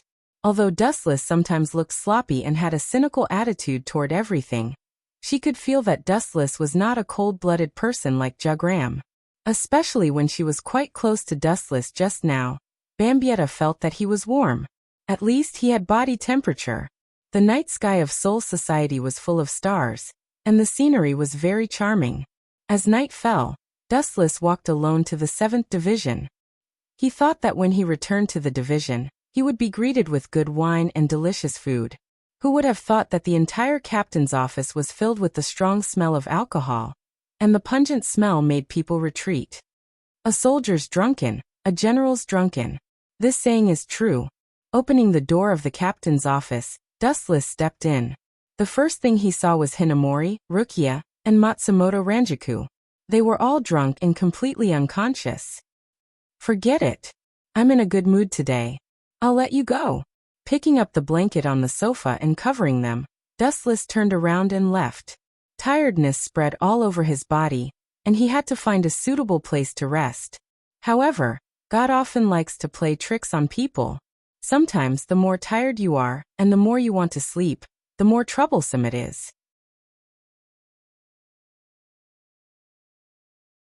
Chapter 1051. In the dark, a young man's silhouette could be clearly seen. He was thin and had silver hair. A cold wind blew, making his captain's Haori dance in the wind. The word 6 could be clearly seen. Captain Ikamarajin, why are you here so late at night? Dustless pretended to be surprised. In fact, he knew that Ikamarajin would come looking for Matsumoto Renanju, because Matsumoto-jin's childhood sweetheart was Renanju. At this moment, Ikamarajin's expression wasn't as sly as before, but his mouth was still raised, and his eyes were narrowed. His smile wasn't as playful as before. Instead, it was like a hunter sizing up his prey. But now Ikamarajin was smiling coldly. Dustless took Matsumoto Renanju behind his back. It wasn't hard to guess what Ikamarajin was thinking. I also have nothing to do. During this period, I heard that Captain Wu-chin found a few talented female students, so I wanted to pay my respects to them in advance. Ikamarajin said calmly. There's a problem. Dustless raised his eyebrows. He immediately noticed Ikamarajin's strange behavior. Although he hadn't offended Aizen, both sides were secretly fighting each other. Sorry, Captain Ikamarajin might be disappointed. They are already asleep. Dustless directly refused. Dustless felt that Ikamarajin wasn't that simple. Since he pulled Matsumoto Renanju and the others into the 7th Division, he wouldn't let them be in danger. This cunning fox only had Matsumoto Renanju in his heart. He was cold to everyone else. It's just a meeting. Captain Dustless, you don't have to be so cold. Ikamarajin touched his chin and smiled. He was also very calm. Dustless clearly felt that the surroundings were extremely cold. The humidity was affected by Ikamarajin's murderous aura, and there were signs of it freezing. Cold and heartless? Dustless repeated Ikamarajin's words. He said coldly, Captain Ikamarajin, what do you think will happen if you put a sinister snake in a sheep pen? Of course. Ikamarajin didn't even think about it. He stared at the faint smile on Dustless's face, and realized that Dustless was implying something. That sinister snake was obviously cursing him. I didn't expect Captain Dustless to be so good at talking. Ikamaru-jin's expression changed a little bit. Then he opened his eyes and looked at the 7th Division's captain's office. Then he turned around and left. So quick. That's impossible. How could he leave without seeing Matsumoto Renanju? Looking at Jin's back, Dustless pondered over his motive. So Matsumoto-jin. Of course, Matsumoto Renanju Matsumoto B Matsumoto B Matsumoto Matsumoto B Matsumoto eyes and Jin. Sharp isisicically looking at him. Staring. Was isisicic. Jin was sharp, Jin looking. Looking up, he saw a huge white light coming at him. Of course, there was also the sound of a fatal attack. Shoot him, Shinigami. The cold light flashed rapidly. Because it was too sharp, people didn't dare to open their eyes. It extended without limit and almost pierced through Wu Chen in the blink of an eye. That's all you got, Ikamaru-jin said to himself as he put away his Zanpakuto. Just like being melted by the divine spear. Dustless's entire person vanished without a trace. You're right, I heard that your Zanpakuto is very strong, but it seems that it's all you got. Thousands of fireflies swept across the pitch-black sky. In a flash, it was as bright as day. Gathering behind Ikamaru-jin, Dustless, who had a cold expression, mercilessly sent out a small foot covered in light. Light speed kick. Kakaka. The wall 100 meters away cracked, and Ikamaru-jin was stuck in it. However, this kind of normal attack couldn't do any damage to him. He was almost unharmed. No wonder Aizen let Jin stay by his side even though he knew that he was up to no good. I thought he was just a passerby. Now it seems that I was wrong. As soon as he said that, another powerful attack came. Since it was Ikamaru-jin who attacked first, Dustless didn't hold back. Bansho Tensei. He raised his hand, and an endless gravitational force covered Ikamaru-jin's body. He started to float uncontrollably. You took the initiative to close the distance with me? Stupid. Do you know what ability my Zanpakuto has? Sensing the gravitational force covering his body, Ikamaru-jin's smile got bigger. He didn't resist. Instead, he rushed at him at an even faster speed. In the blink of an eye, the Zanpakuto fell from the sky. You're the stupid one, Captain Ikamaru-jin. Staring at the falling cold light without changing his expression, Wu-chan opened his hands, and a repulsive force that was diametrically opposite to gravity erupted. Shinra Tensei. Just as Dustless was about to be cut in half, the repulsive force came out of nowhere. Ikamaru-jin's smile froze, and an unstoppable force forced him back. Caught off guard, Ikamaru-jin was sent flying again. I just stole your childhood friend. I just pulled Matsumoto Renanka into the 7th Division. I'm not even marrying her. Why are you so agitated? Even though Ikamaru-jin covered it up perfectly, Dustless could still see what he was really thinking. His childhood friend was stolen by Dustless. He was heartbroken. Chapter 1052. Dustless scolded Jin for being so narrow-minded. I just stole your childhood sweetheart. I didn't kill your parents. Why are you acting like you hate me so much? Leave if you know what's good for you. I can treat it as if nothing happened. There won't be anyone gossiping at the head captain's place. Wu-chan assured. Jin stood up, his eyes didn't waver. Obviously he didn't care about Dustless's words. This kid is willing to do anything for Matsumoto Ranjaku. I remember that he was lurking around Sosuke Aizen to avenge Matsumoto Ranjaku. Dustless said with a hint of admiration. Leave. I'm not the kind of person who knows what's good for him. Ikamaru-jin refused without hesitation as he raised his Zanpakuto. Wiping the blood from his mouth, Jin said, beating up a captain, it's not a small matter to the head captain. To the head captain? Captain Jin, don't you think you're ridiculous? The head captain doesn't have time to deal with this kind of trivial matter. Dustless couldn't help but despise him.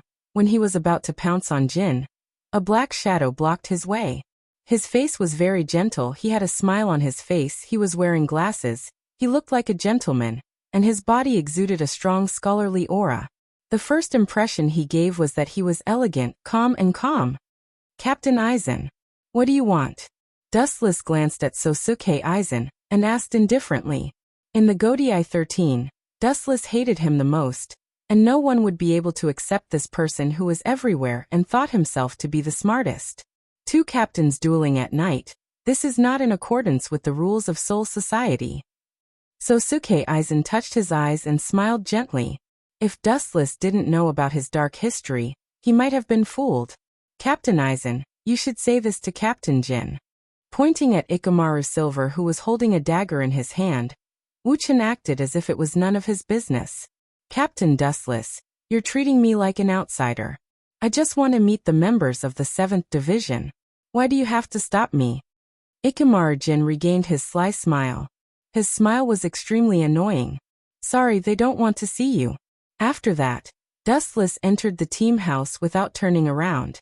As for Jin and Sosuke Aizen, he directly ignored them, treating them as air.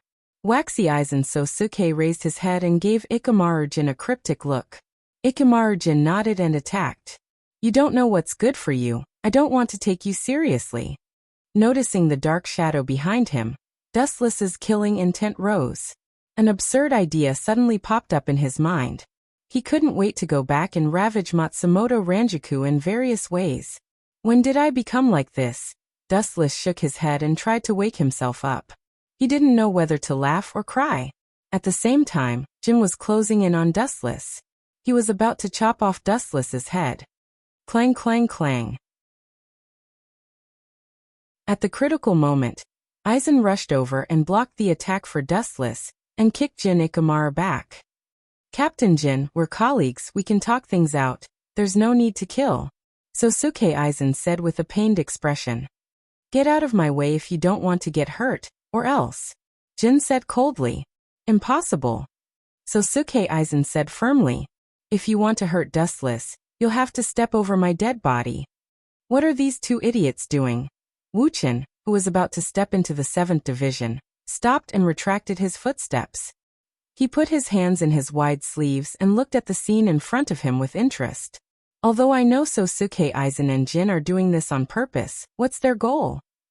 Dustless sat down casually. He didn't feel sleepy at all. He looked at the strange battle in front of him. Aizen was probably the one who arranged this. Clang clang clang. Without waiting for Dustless to come up with an explanation, Ikamaru Jin and Aizen Sosuke broke out in a fierce battle. Their Zanpakuto collided with each other. Boom boom boom.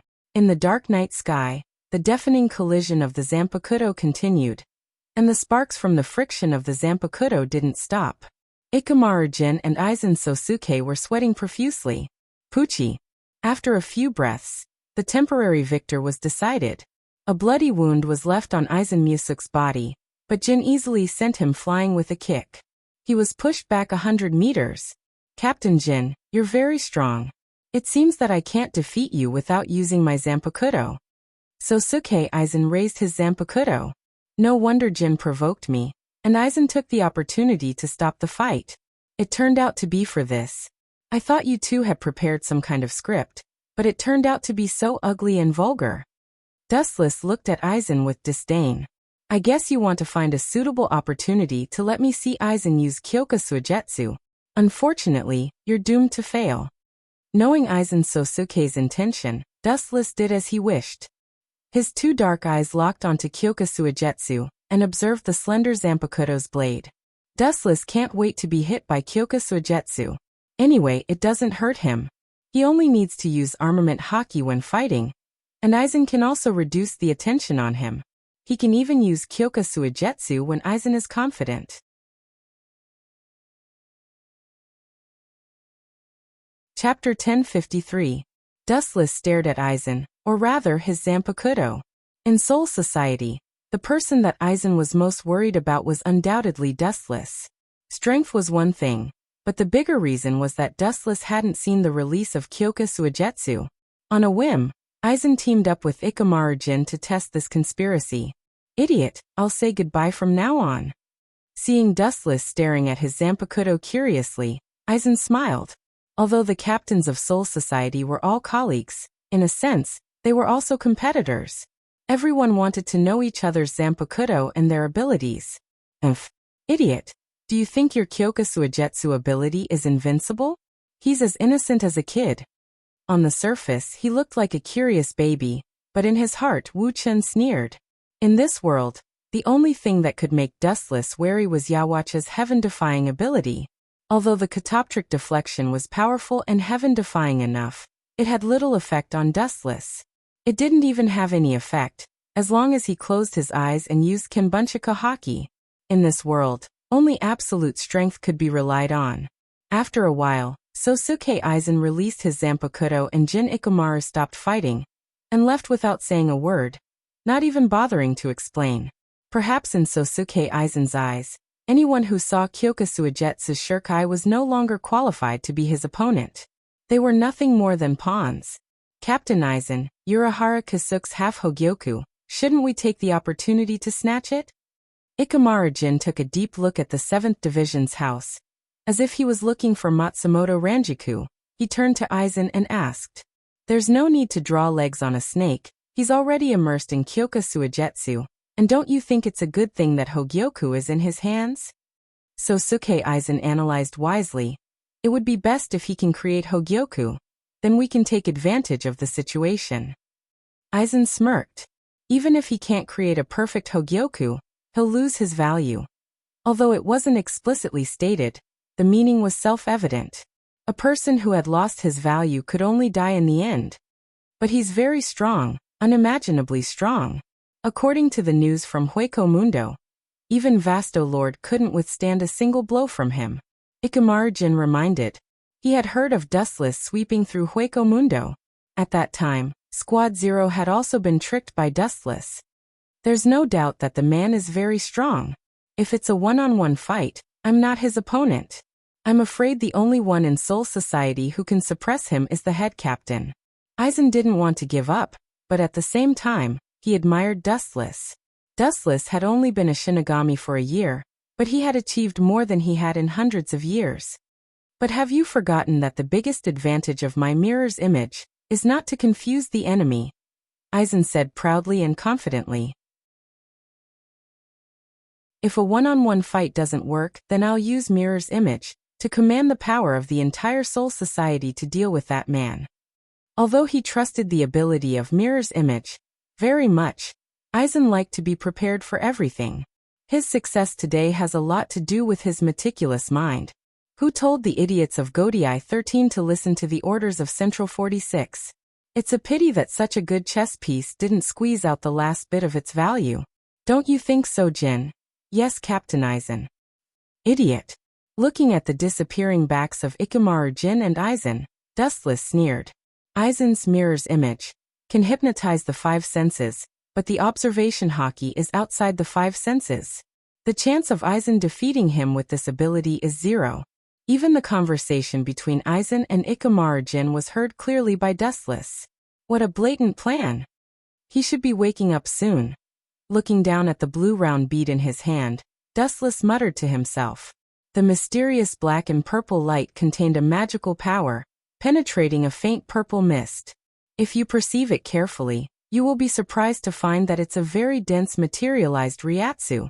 The bead in his hand is the Hogyoku. Aizen, you don't deserve to have the Hogyoku. It would be impolite for me to accept it on your behalf.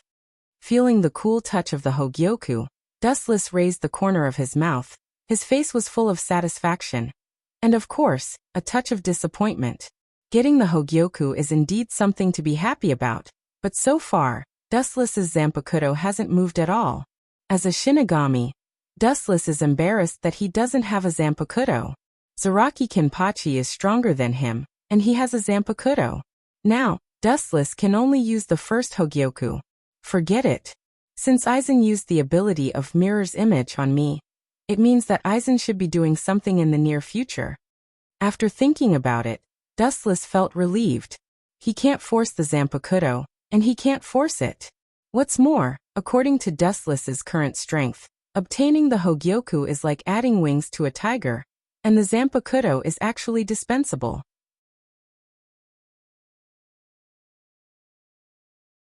Chapter 1054.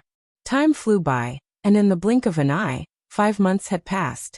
Perhaps because of the different concept of time of death, These 5 months, Dustless only felt like a snap of the fingers, slipped away without any consciousness. During this period, the Hogyoku also completely awakened. Why don't I feel anything? Dustless was puzzled. Looking at the smooth chest in the center, there was obviously a mysterious blue bead inlaid. A day ago, Dustless had implanted the Hogyoku into his body. But to his disappointment, there was not even a fart reaction, let alone evolution. Definitely no feeling. When your Ryatsu bottoms out, I will provide you with power. When your life is oppressed, when you fear death, you can evolve. The surface of the Hogyoku flashed a mysterious halo. At this moment, a strange voice suddenly invaded Dustless's mind. Are you the consciousness of the Hogyoku? Hearing this, Dustless was not surprised. The Hogyoku did have its own consciousness, but to his surprise, this clear voice was no different from a 15 or 16-year-old girl, very clear and pleasant. Only by fear of death can I evolve. Dustless frowned. He may not be able to evolve in this life. There seems to be no one in this world who can make him feel fear.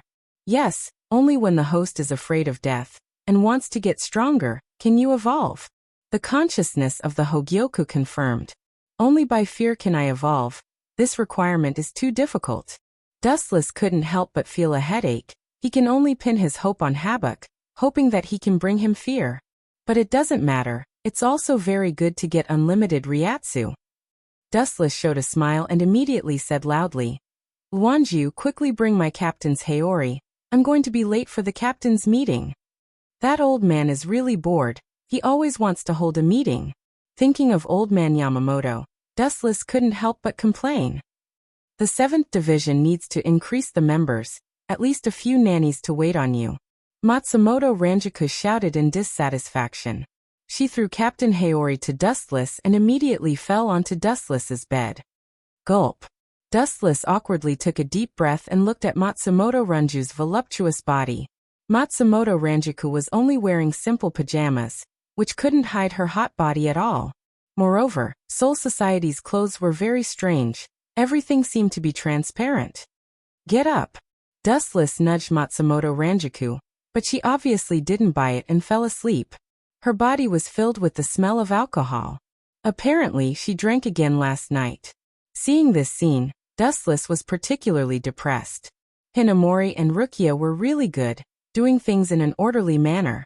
Matsumoto Ranjaku, on the other hand, was nothing but a drunkard. Dustless, however, was that this guy actually wanted him to pay for the drinks. A black butterfly suddenly stopped beside the ship and attracted Dustless's attention. Hell butterfly. Frowning, Dustless quickly put on his clothes and rushed to the 1st Division. In the 1st Division's building, the captains were gathered, and the atmosphere was tense. Captain Nya, give this old man an explanation. The angry rebuke exploded, and everyone looked at the miserable Nya Maori. Because of Aizen's Hogyoku, the souls of the Shinigami kept disappearing in Rukuin Street, and the number of students in the academy decreased greatly. Yamamoto began to blame Mayuri. As the captain of the 12th Division, he was responsible for monitoring Soul Society's every move. Naturally, he blamed Mayuri for the inexplicable disappearance of the souls. It's hard to guard against a thief in the family. This old man is unlucky. With Aizen Sosuke helping him, he won't be able to find out who did it.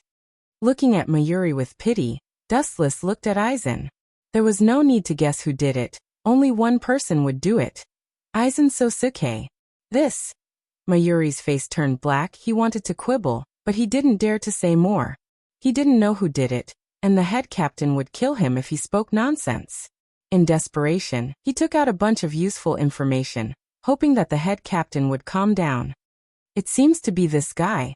Mayuri handed the photos to the captains and said with a headache, I don't know what kind of monster this guy is, but he doesn't look like a Shinigami, and he doesn't look like a hollow. Anyway, his strength is boundless.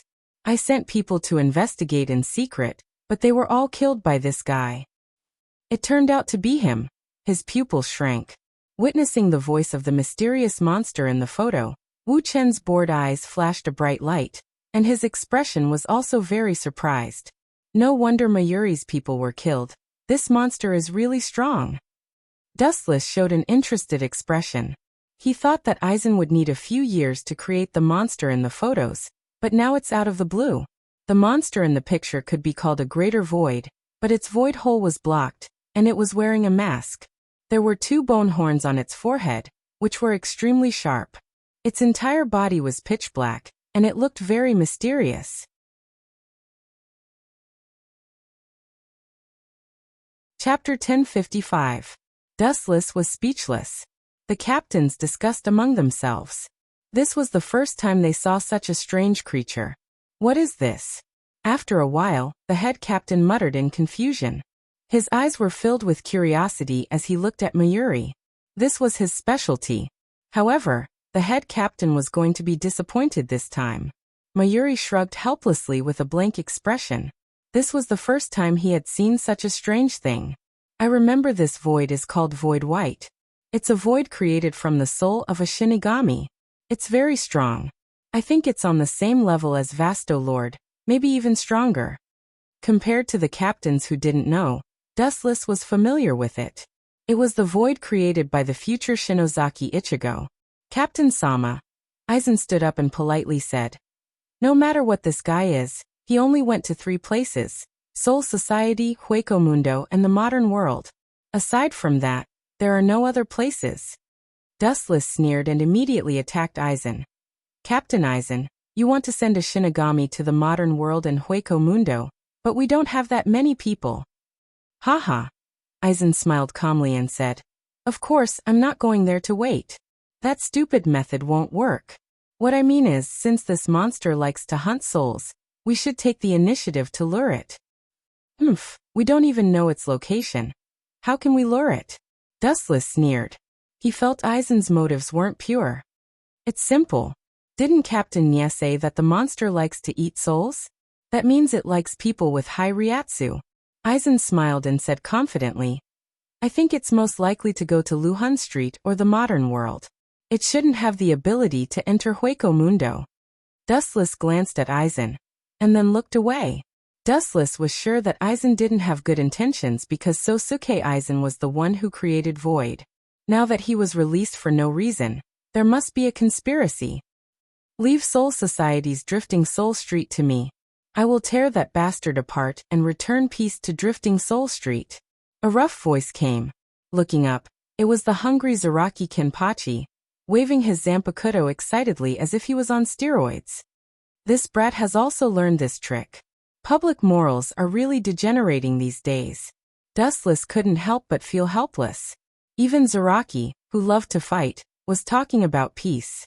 Among all the captains, he was the one who was most eager for something big to happen.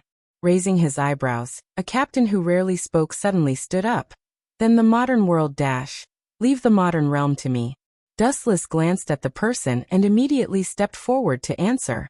Everyone's eyes focused on Dustless and immediately looked at the captain who just spoke. This person was the current captain of the 10th Division, Isshin Shiba. Dustless recognized this person.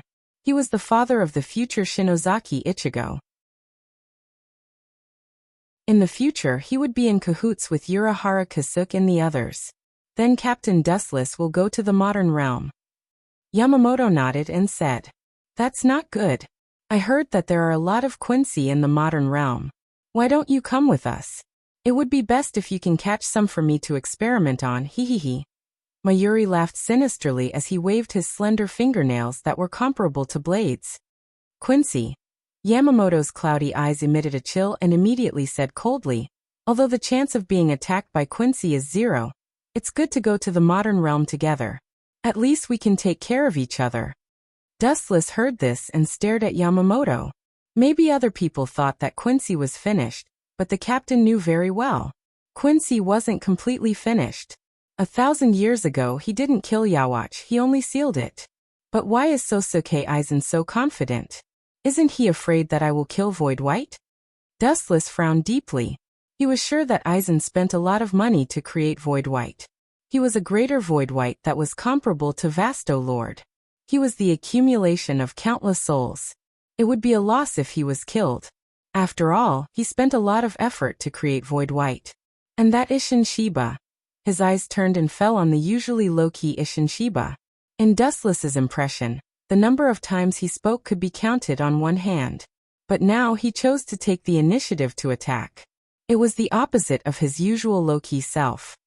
Forget it, let's talk about it in the modern realm. Dustless didn't bother with the things he didn't understand. He just needed to deal with them as they came. There was no need to do anything superfluous. In front of absolute strength, all schemes and tricks were useless. This was the basis of Dustless's confidence. Aizen's schemes wouldn't have any substantial effect. They would only humiliate themselves and become a joke. Even Isshin Shiba was the same. If he had any ulterior motives, he could just kill him as soon as possible. After all, they were in the modern realm. He could push the blame to Hueco Mundo. After about half an hour, the captain's meeting ended. Tomorrow Dustless and Isshin Shiba would leave Soul Society and go to the modern realm.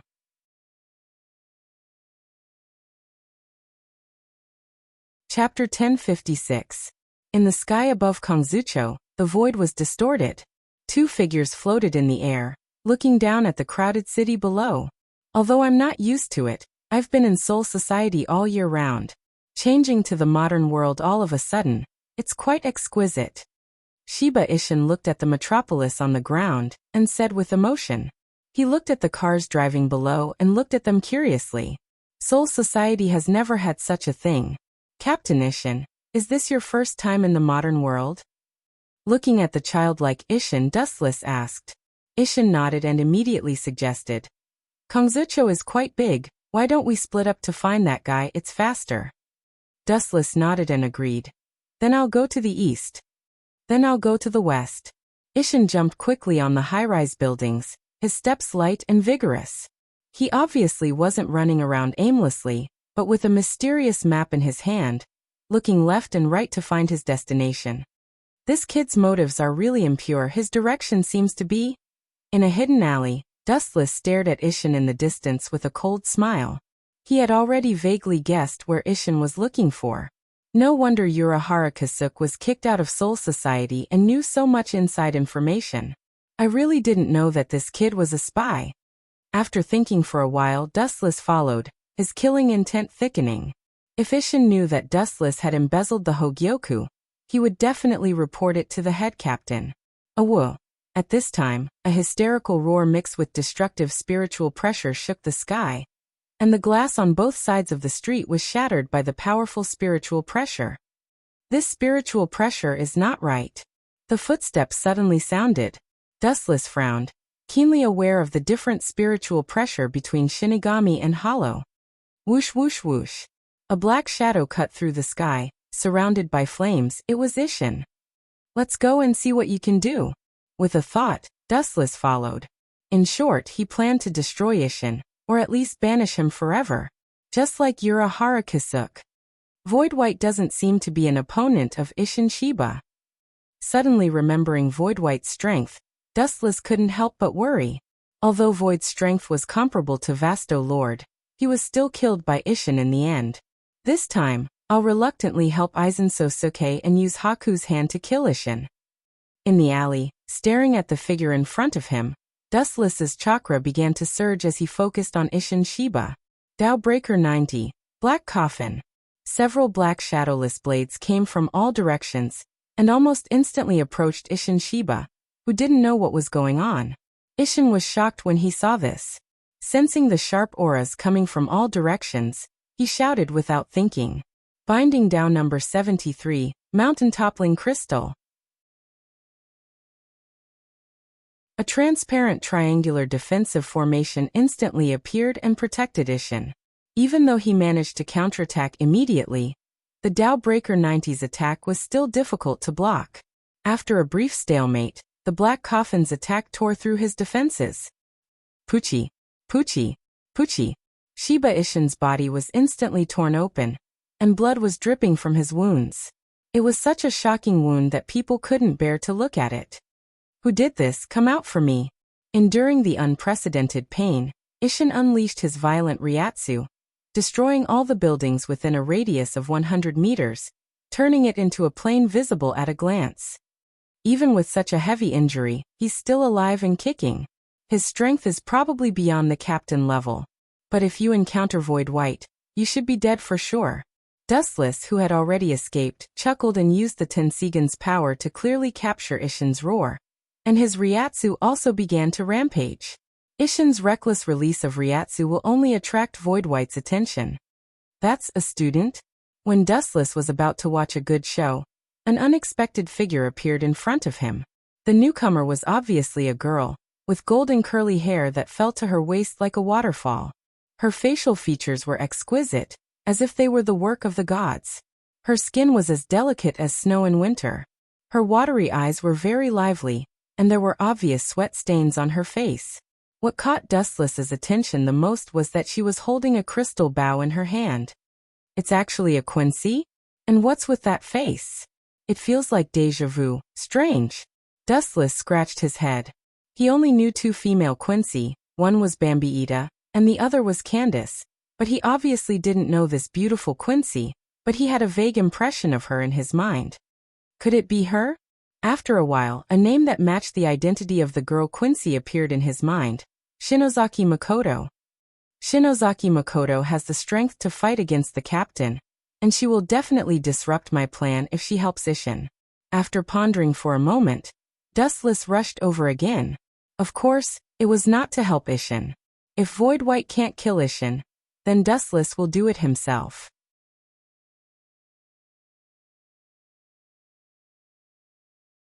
Chapter 1057.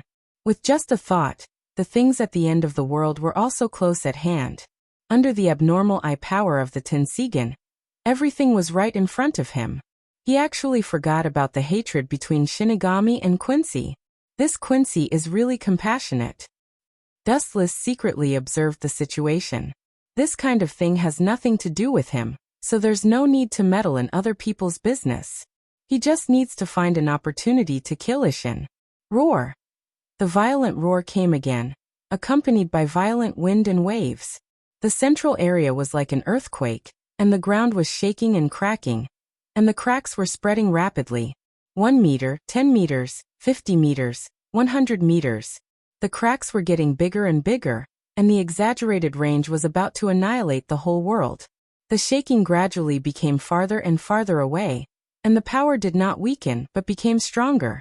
Under Dustless's interested gaze, a monster with a knife, a mask, and a horn on its head was exposed under the sunlight. The most surprising thing was that this monster had a void hole, but it was blocked by a mysterious substance. Finally willing to come out? But its strength is really strong. Can the two of them deal with it together? Dustless had a big question mark in his heart.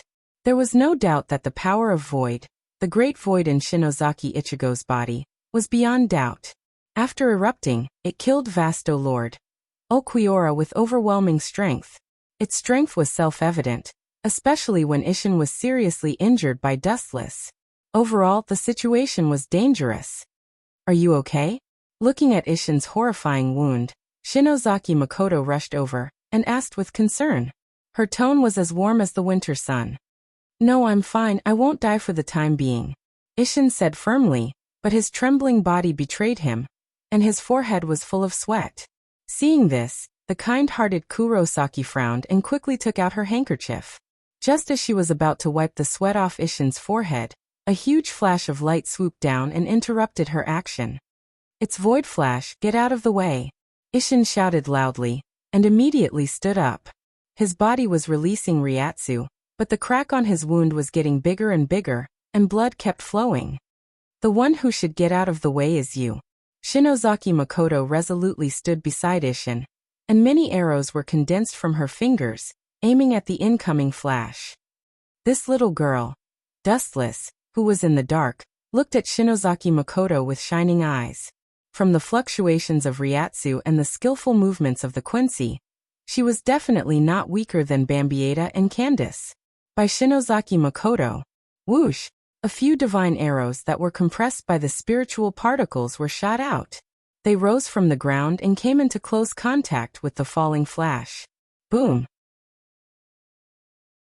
The power of the two moves was roughly equal, and they cancelled each other out after the big explosion.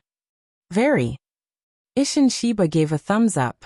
Although the creature in front of him couldn't speak and could only growl, It was definitely not weaker than Vasto Lord. Shinozaki's hers sss puff. At this moment, Shinozaki Makoto suddenly spat out blood. Her face was pale, and her body was on the verge of collapsing. Looking closely, a bloody mark appeared on her right shoulder. How surprising! This void is so cunning. Dustless was stunned. Others may not have seen the scene just now, but he saw it clearly. When the explosion occurred, a small red flash was spat out from Void's mouth. It was extremely fast, 20 times faster than an ordinary Void flash, but its power was greatly reduced. Using a Void egg to hit Shinozaki Makoto in the chaos. How cunning! Dustless sincerely admired Shinozaki Makoto. However, the next scene made Shinozaki Makoto, Ishin, and Dustless all petrified. How is it possible? This thing is just something made by Sosuke Aizen. How can it use that? He's not a Shinigami. Although it's a void made by a large number of Shinigami's souls, it doesn't make sense for him to know Kido. And from the fluctuations of his Ryatsu, it's a high-level Heido. Dustless's heart was in turmoil. He didn't expect Void to know Heido. He had never heard of Shinozaki Ichigo before. Subai raised his right arm that was holding the bone broadsword, and a thick flash of light spread out. Even though White Void couldn't speak, Dustless still heard these words. Tao Breaker 88, Flying Dragon Strikes Thief Sky-Shaking Thunder Cannon. Shinozaki Makoto and Ishin were injured, and they were like fish on the chopping board. They could only watch as the light engulfed them, and their hearts were filled with despair. Am I going to die? Damn it! Shinozaki Makoto raised a bitter smile and mocked herself. Her pretty face was full of unwillingness. No one wanted to die. Just when she had completely given up, a figure resolutely blocked in front of her. The thin figure was not worth mentioning under the light of destruction. The thin figure was unusually firm, and his eyes were indifferent. His pupils were calm and expressionless, as if he was looking at an insect. His eyes were full of unbearable bullying. Captain Dustless. Ishin was surprised, and the despair in her heart was immediately swept away. Captain? Shinozaki Mako's eyes widened when she heard that. She couldn't believe that the skinny man in front of her, whose skin was even smoother than hers, was actually a captain. Shinozaki Mako even suspected that Wuchin was shorter than her, but he was a captain. Dustless then raised his thin right arm under Shinozaki Makoto's incredulous gaze. You want to kill with a mere candlelight? Naive. The intimate pair of eyes suddenly widened. At the moment when the light beam fell, Wu Chen's right arm swept out, and the world that could destroy was easily shattered. The sky cleared up again.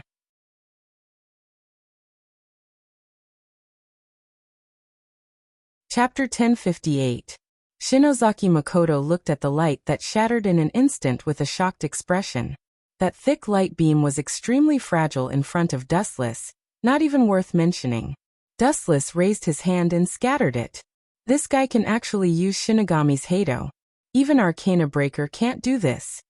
Looking at the palm of his right hand, Dustless felt that strange touch just now. He was sure that it was definitely Heido, not a violent attack like Void Flash.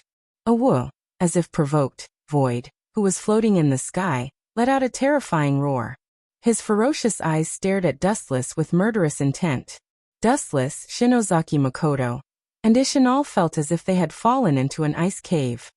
Be careful, he's very powerful, not an ordinary Minos Grande. Seeing that Dustless was indifferent, neither attacking nor defending, Shinozaki Makoto solemnly reminded. Powerful? Maybe.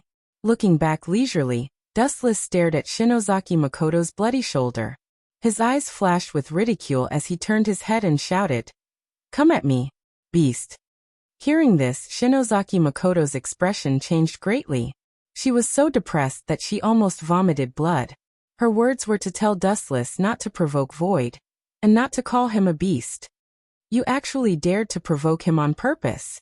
He's a conscious Minos Grande, not an ordinary one. Shinozaki Makoto said cautiously. She was sweating profusely and was very nervous. What are you afraid of? Looking at Shinozaki Makoto's eyes, Dustless said faintly. Do you think you can live if you don't provoke him? You're too naive, woman. You don't understand Void. It's impossible to be set free. This guy was sent to kill people. It's the same whether I provoke him or not. No matter what happens in the end, it's a dead end. Dustless said bluntly. Shinozaki Makoto was confused and didn't understand what he meant. He's coming. Seeing that white void had disappeared, Ishin looked around and said in a deep voice, "This guy is very unusual. He is very strong and his Ryatsu is also very strong. Especially his speed." Bang bang bang. Ishin Shiba's voice hasn't fallen yet. He saw Wuchen casually kick out, and a body suddenly flew out. Ka white void was sent flying by Dustless's kick. The powerful force caused him to smash through several buildings, and he fell into the ruins in a sorry state. It was unknown whether he was dead or alive. How is that possible? So fast. Shinozaki Makoto exclaimed in shock. She didn't even see the entire process clearly. She only saw Wuchen casually kick White Void, causing him to suffer a heavy blow. His body was sent flying 100 meters away. They even took away a few buildings. Death God, let go of Zhenhou, or I'll kill your companion as well. A cold warning sounded out from the left as a silhouette walked out from the darkness. That person wore spectacles with killing intent in his eyes as he looked at the injured Kurosaki with a sinister expression. Ishida Riezo? Ripples appeared in Dustless's calm eyes as he recognized the person in an instant. He was Ishida Yulong's father. Oh right. No wonder you came out to look for Kurosaki Makoto. She is now the daughter-in-law of the Ishida family. Dustless's eyes gradually regained their clarity. He glanced at Ishida Riezo and ignored him. He had nothing good to say to this cold guy. This guy, how dare he ignore me, damn it. Ishida Ryashin's face was filled with murderous intent. He flicked his wrist and formed a shining longbow. The arrow that was surrounded by cold air was aimed at Wuchen. Xiaolong, you misunderstood. Without his help, I would have been dead. Kurosaki Makoto explained to Ishida Riezo. At the same time, she lifted her finger and pointed at the ruins in front of them. She said in a serious tone. I sensed an unusual greater void and rushed over. But I didn't expect to be ambushed by him. Kurosaki Makoto smiled bitterly. Her tone was filled with unwillingness. If it wasn't for him, I would have stepped into heaven. Ishida Riezo did not listen to her. He continued to aim at Dustless and said, the Grim Reapers are all cunning. Don't be fooled by them. Also, after sorting out his thoughts, Ishida Riezo continued, the Grim Reapers are all. You have been talking for a long time. I have always wanted to ask you a question. Without waiting for Ishida Riezo to finish his sentence, Dustless cut him off and said coldly, your existence is unnecessary. There is no stage for you here. Leave now. I don't want to see your face. Dustless glanced at Ishida Riezo and said calmly, don't force my hand. Swoosh swoosh swoosh. A sharp sound pierced through the air. Ishida Riezo raised his head and shot out all the photon arrows in his hand. The number of photon arrows was dense and vicious. In an instant, Dustless was destroyed. Hundreds of holes appeared on his body. It was a tragic sight. Your strength is average, but your mouth is quite good at bragging. Seeing this, Ishida Riezo snorted in disdain. He then took a step forward. However, before his foot could touch the ground, a bolt of lightning descended from the sky and suppressed Ishida Riezo. Boom boom boom. The ground shook and a circular crater appeared. Flashes of light gathered and condensed into Dustless's body. His indifferent eyes looked down at Ishida Riezo. Dustless's right foot stepped on his face mercilessly. I said before that I don't like to see your face. Since you don't know what's good for you, I can only melt this disgusting face. As soon as his voice fell, a large golden light swept out from Dustless's feet. The temperature was so high that even steel could be easily melted.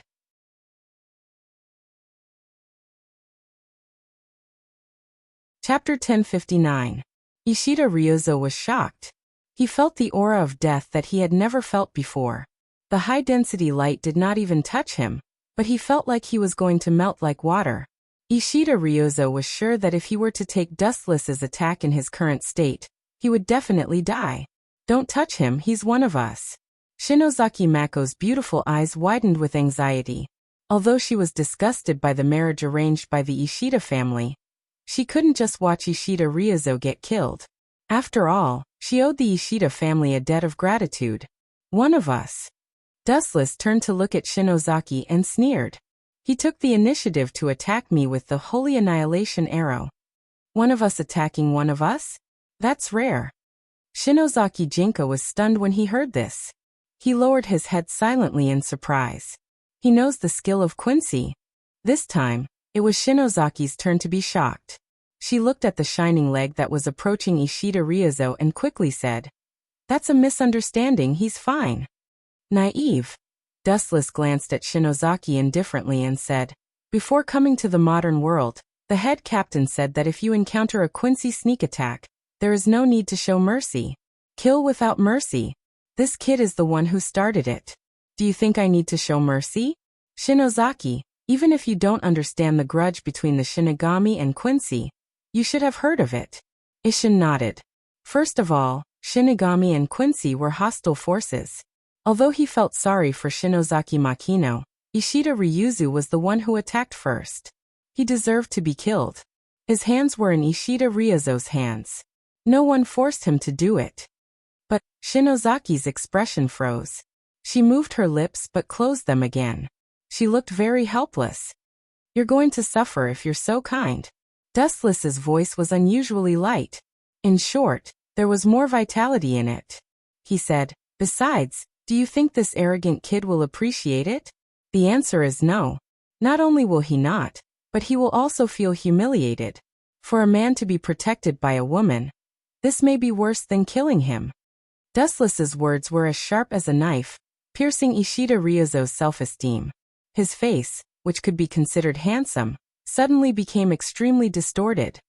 "I hate people like you the most. Others saved you, but you don't appreciate it. You even put on an expression of, 'I'm very capable, and don't need you to meddle in other people's business.' Actually, you're just a piece of trash." With a cold expression, Dustless's right leg landed on Ishida Ryozo's face. Boom boom boom. A violent explosion resounded through the sky, and a wave of destructive force spread out. Steel was melted, buildings were erased, and even the invisible air was burned to the point of boiling. The temperature had increased by dozens of times. "Aw, I underestimated you. I almost forgot. You are also a Quincy." The ground that Dustless and Ishida Ryukshin were standing on had been charred black, but Ishida Ryukshin had managed to escape the calamity. "It's you who underestimated me. I'm a pure-blooded Quincy, don't underestimate me." In the smoke, Ishida Ryozo's arrogant voice could be heard. Following that, he was covered in all sorts of unruly patterns, and his skin had become as hard as a meteorite. Blood tranquilizer? Luckily he's fine. Seeing this, Shinozaki Makoto heaved a sigh of relief. The rock that was hanging in front of his chest had also landed safely. Staring at Ishida Ryozo's face, Shinozaki Makoto earnestly advised, "Little Long, you should leave this place first. There's no need for you to get involved in this mess. You are the only child of the Ishida family." Puffed. The smoke dispersed, revealing Ishida Ryozo's face. Shinozaki Makoto was dumbfounded, and could not help but laugh out loud. "This guy. Haha, I'm dying of laughter." Ishida Shiba also looked at Ishida Ryuzo's disfigured face, and laughed until he rolled on the ground. "You bastard, I'll tear you into pieces and burn your bones to ashes." Seeing this, Ishida Ryozo was stunned. He then used Reisher to condense a mirror, and looked at his face. His entire body turned red. "Ah, there's no need to be so angry, right? At least I spared your life." Dustless shrugged helplessly. His eyes were filled with resentment, as if he was saying that Ishida Ryozo should be thanking him. Looking closely, Ishida Ryozo's handsome face was disfigured, and there was a huge footprint on it. It was like a branding iron, forever imprinted on Ishida Ryozo's face. "You should be thanking me. If you walk on the streets like this, I guarantee that you'll turn heads 100%. Dustless teased. His tone was filled with schadenfreude. He hated people like Ishida Ryozo the most. Others were kind enough to save you, but you didn't appreciate it and insisted on keeping up appearances. If that was the case, then you should live a pitiful life. You bastard, you must have done it on purpose." Ishida Ryozo glared at him, and his lungs were about to explode. A huge footprint almost covered his entire face. How was he going to face others in the future? You're right, I did it on purpose. But so what? Dustless said uninterestedly and yawned. With a sleepy expression, it was obvious that he did not put Ishida Ryozo in his eyes. Aren't you the father of the second male lead? I'm going to hit you. If you're not happy, come and bite me.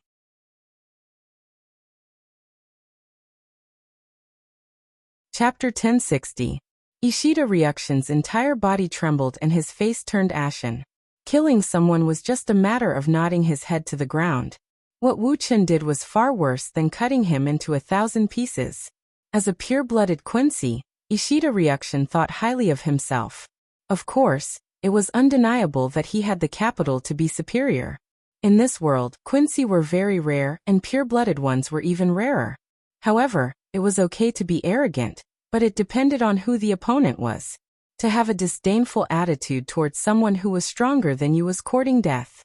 If I just kill you, it would be too easy for you. I think it's more interesting to let you live in humiliation. Dustless ignored Ishida Ryukshin's eyes that wanted to peel his skin and break his bones. Boom boom boom. A violent hurricane swept from the distance, and the earth shook. Everyone felt like there was a mountain on their back, and they couldn't move an inch. Not only did he not die, he became stronger. What kind of monster did Sosuke Aizen create? Frowning, Dustless felt the surging waves of Ryatsu. He was very surprised. And he had a clearer understanding of Empyrean's strength. Then the sky turned dark red. A huge flash of light condensed above Empyrean's head, distorting space and time, like a whirlpool in the deep sea, swallowing the entire sky, and a red halo covered the sky. Gulp. Under this apocalyptic flash, everyone's expression changed greatly. Only Dustless could remain calm. Ishida Isshin and Ishida Ryukshin were seriously injured. They were already lucky that they didn't die from Dustless's sneak attack. And then they fought with Empyrean, and they were almost exhausted. As for Ishida Ryukshin, his handsome face was kicked by Dustless, and a domineering footprint was left on his face. I must take revenge. Ishida Ryukshin touched his face and said while gritting his teeth. Ayo ayo ayo.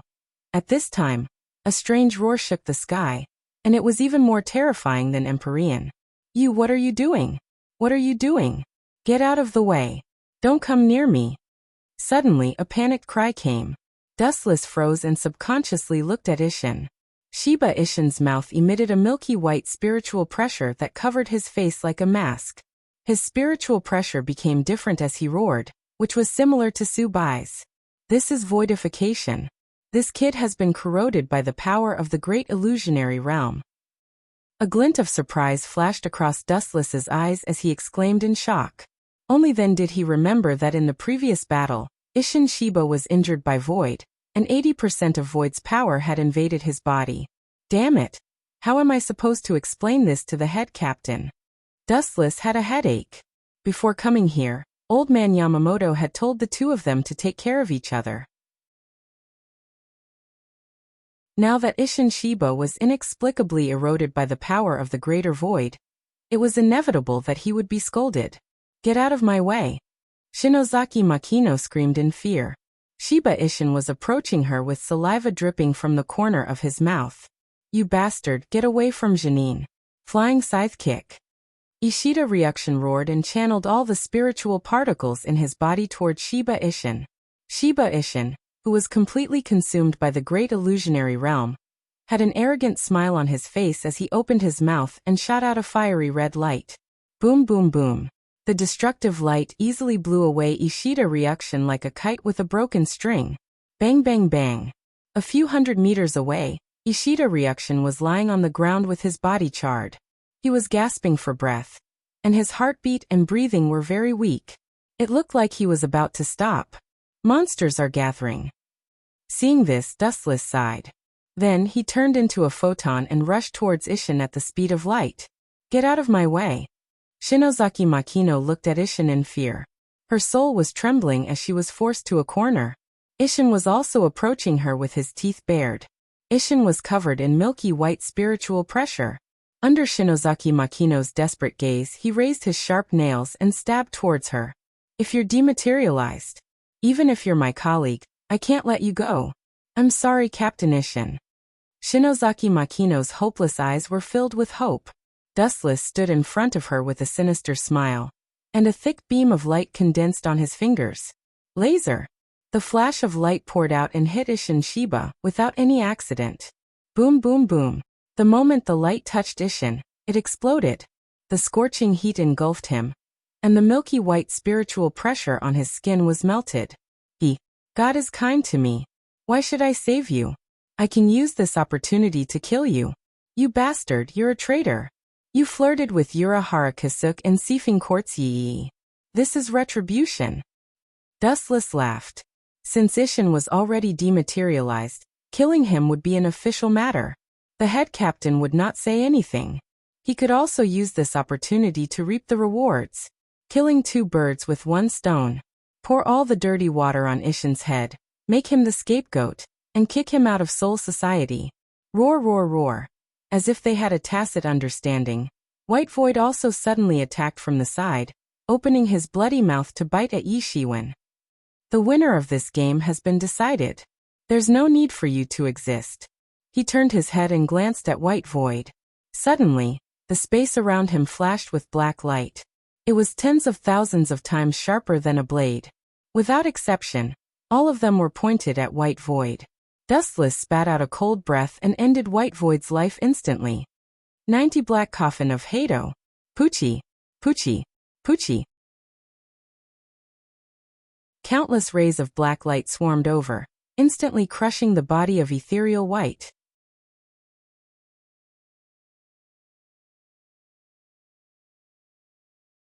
Chapter 1061. Number 90's Hado cut through the void.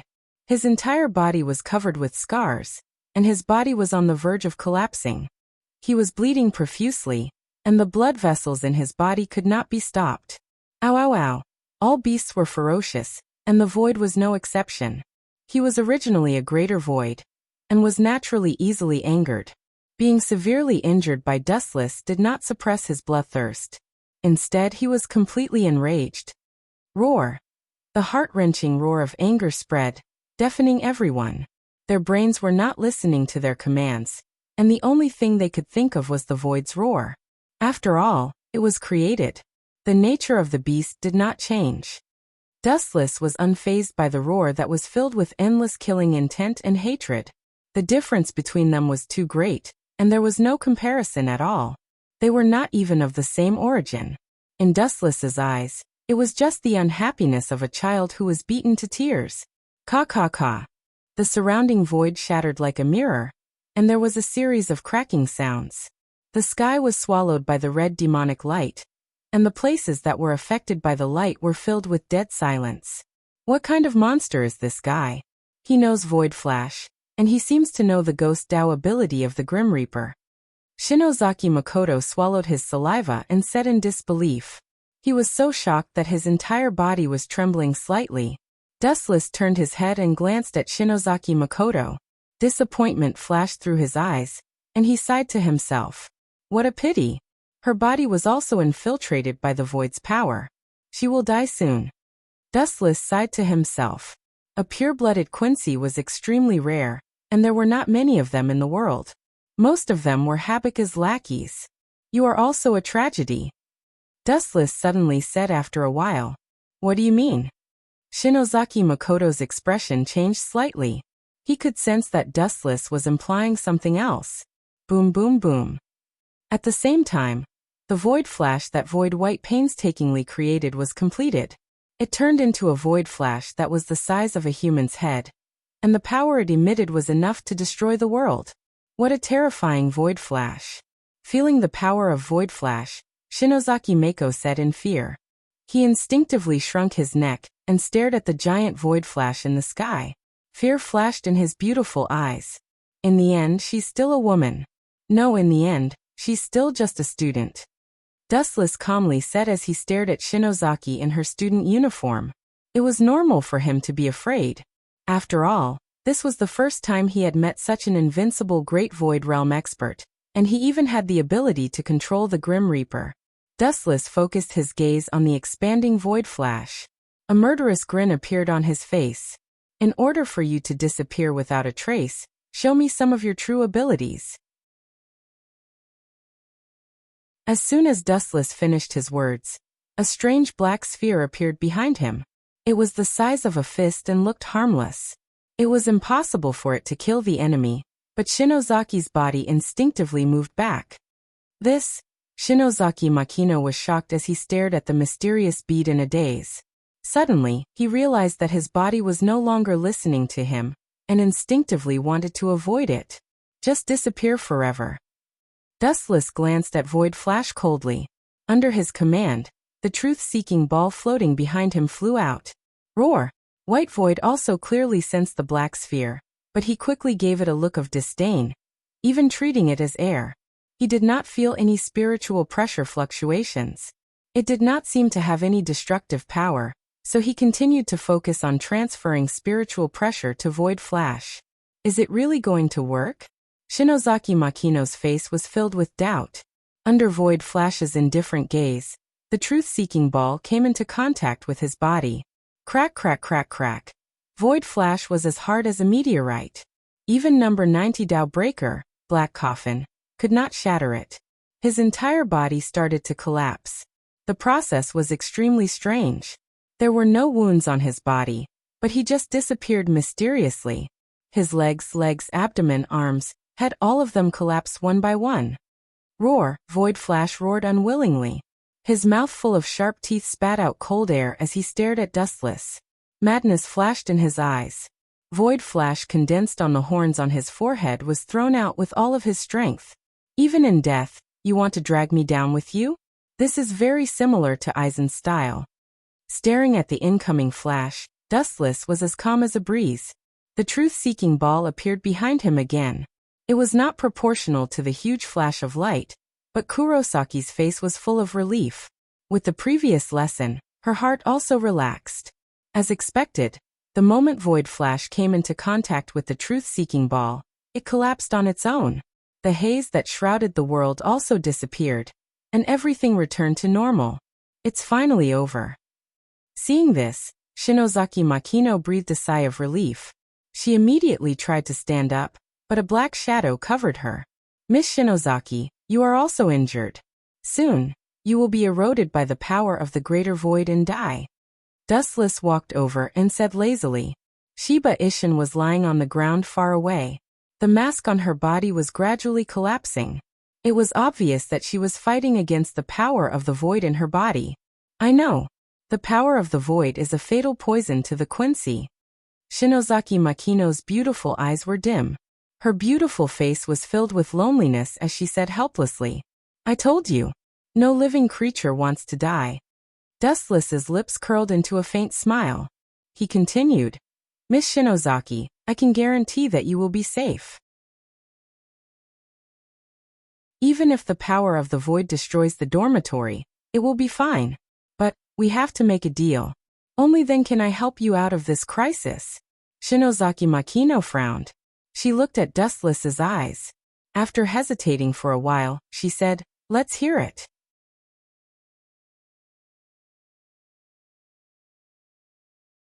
Chapter 1062. Shinozaki was curious about Dustless's true thoughts.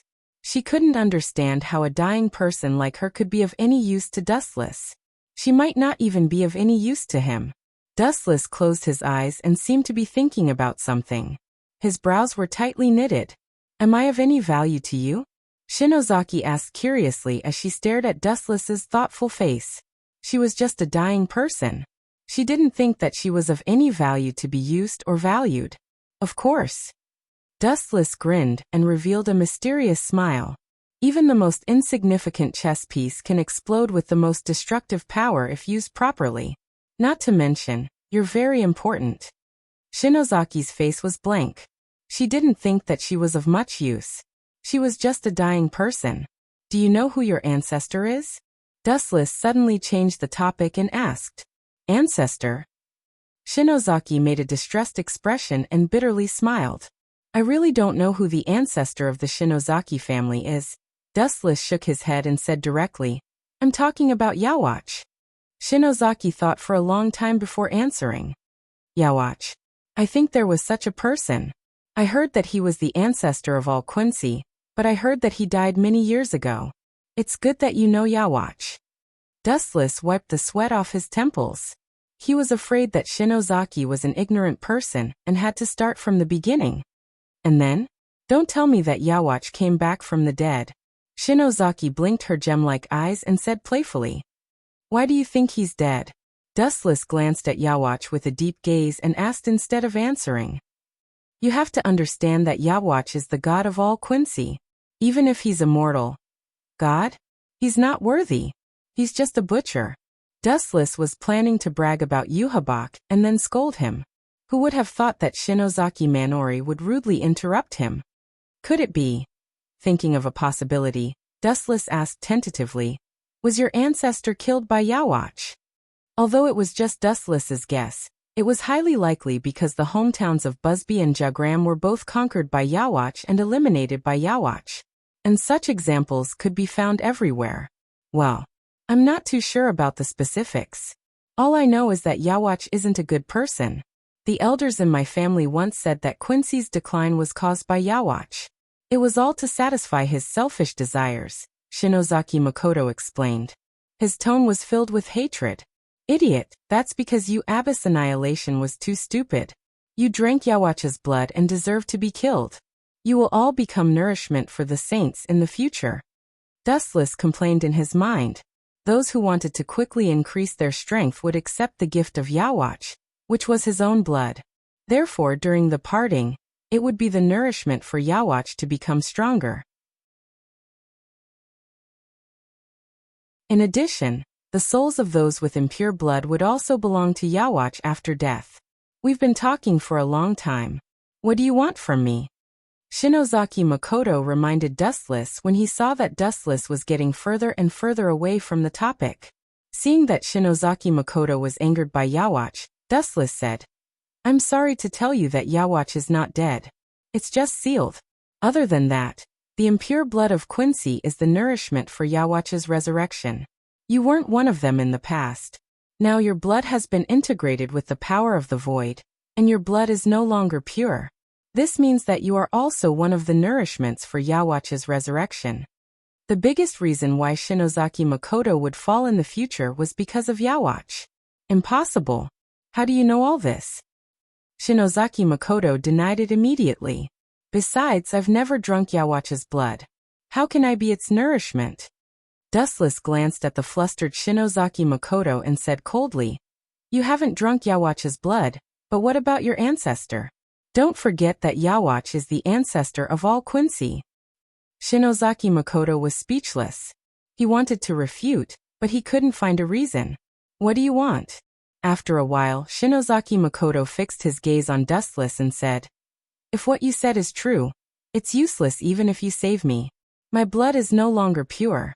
In the future, Yawatch will still take away my power.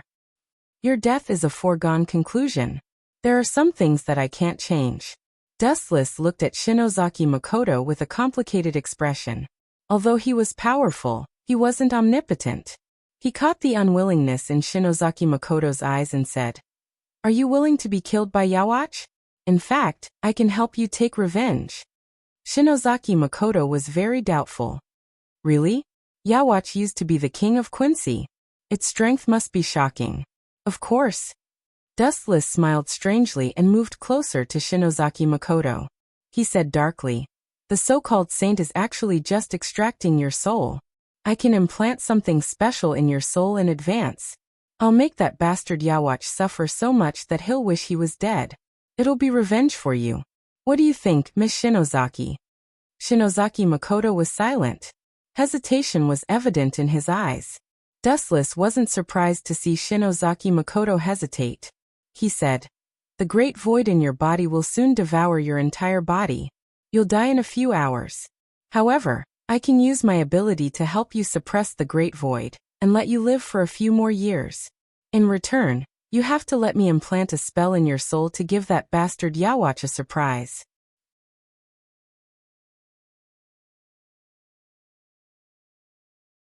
Chapter 1063. Shingo Kurosaki was instantly speechless. He didn't know what to say, but he felt that it was awesome. Previously, Wuchen was still trying to talk to her, and was very polite. Now that he suddenly called her an old bastard, she didn't come back to her senses for a moment. She had a feeling that she was in the clouds, as if everything that Wuchen did before was just a disguise. What's your choice? Although you may die in the future, you will at least live for a few more years. Wuchen asked. He was sure that Shinozaki Manori would agree. Although this woman was very gentle and her smile was as warm as the sun, there was another side to her personality. She was very strong, but she wouldn't compromise with the curse of fate. Even if she knew that it was a struggle before death, she would never give up. I promise you, Shinozaki replied resolutely. Her fragile appearance was replaced by strength. That's for the best. Dustless gently nodded. Just as he was about to pull Shinozaki away, the remaining restless spiritual pressure in the atmosphere strangely quieted down, and Dustless's footsteps also stopped.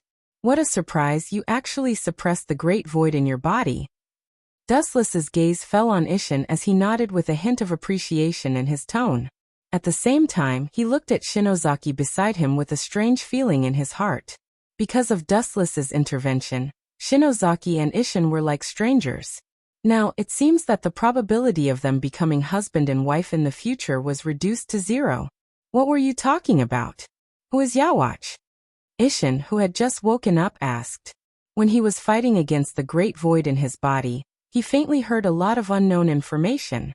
Moreover, what the two said was reasonable, and it was obviously not nonsense. You heard it all? Dustless was stunned for a moment before he asked indifferently. His face was covered with frost. The Great Void's recovery ability is really amazing. Shinozaki has returned to normal in such a short time, and his body is intact. The original sword wound is also healed.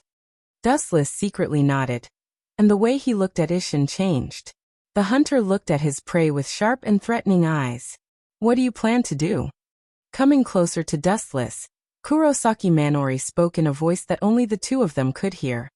What if he leaks the news? Speaking up to hear. Shinozaki closed his mouth and waited for Dustless's reply. Hearing this, Dustless's lips curled into a faint smile. His expression was frivolous as he said, Don't worry, there is a type of person in this world who will never speak. Only the dead would be speechless forever. Shinozaki Makoto was intelligent, so he naturally knew what Dustless was trying to do. However, he suddenly regretted it. Looking at Dustless's gloomy face, he felt as if he was asking a tiger for its skin. He felt that if Yawatch was a jackal, the young man in front of him was a ferocious tiger. Captain, what do you think about the modern world? After a while, Dustless suddenly closed his eyes and asked. Hearing this, Isshin was stunned. He subconsciously looked around and said, although it's not as exquisite as Soul Society, it still has its own unique flavor. My first impression of it is pretty good. Wuchen shook his head. The light on his right arm floated and condensed into a golden sword. He said coldly, Captain Shiba, you misunderstood me. I mean, what will happen if the modern world becomes a graveyard? Graveyard? Hearing this, Isshin was puzzled. He looked at Dustless and saw that his face was dark and murderous. In a trance, Isshin saw an unprecedented beast.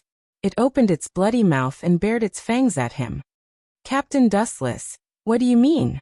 Isshin, who felt that something was wrong, was secretly on guard. Looking at Dustless, who was emitting murderous aura, his right hand was already holding the hilt of his Zanpakuto. No wonder you were plotted against by Aizen Sosuke. Your brain is really slow. Captain, I said this. I mean to destroy you, because you heard something you shouldn't have heard. Dustless said casually. Isshin's expression changed, and he immediately took the fiercest reaction. Bakuto number 61, Rokuto Light Prison. 6 huge golden light ribbons attacked from all directions, subduing the sloppy Dustless in an instant. Not only Wuchen, but Shinozaki Mako, who was beside him, also received the same treatment. He was restrained by 6 huge light ribbons, and was unable to move. Capture you and send you to Soul Society for the head captain to deal with, Isshin said sternly. However, as soon as his voice fell, A burst of fragmented sound made Ishin's expression stiff, completely replaced by astonishment. Wu Che just raised his foot and moved slightly, and the bakudo that bound him instantly disappeared. He calmly looked at Ishin. Bakudo number 61, Rokudo Light Prison. At the same time, 6 huge rays of light came from all directions, instantly blocking Ishin's escape route and binding him to the heavy armor. Kakaka, seeing this, Ishin's body swayed left and right, and after a while he couldn't help but blush. He tried to destroy it in the same way as Dustless, but it was futile. The effect was negligible. Pucci. In desperation, Ishin could only use his sword to destroy the Rokudo Light Prison and break free from it. He looked around and hurriedly looked for Dustless, but he was surprised to find that Dustless was nowhere to be seen, and his Ryatsu was completely gone. Pucci. A cold light came from behind and penetrated Ishin's body. He suddenly turned around and saw Dustless. Of course, there was also the golden sword in his hand, which almost instantly injured Ishin.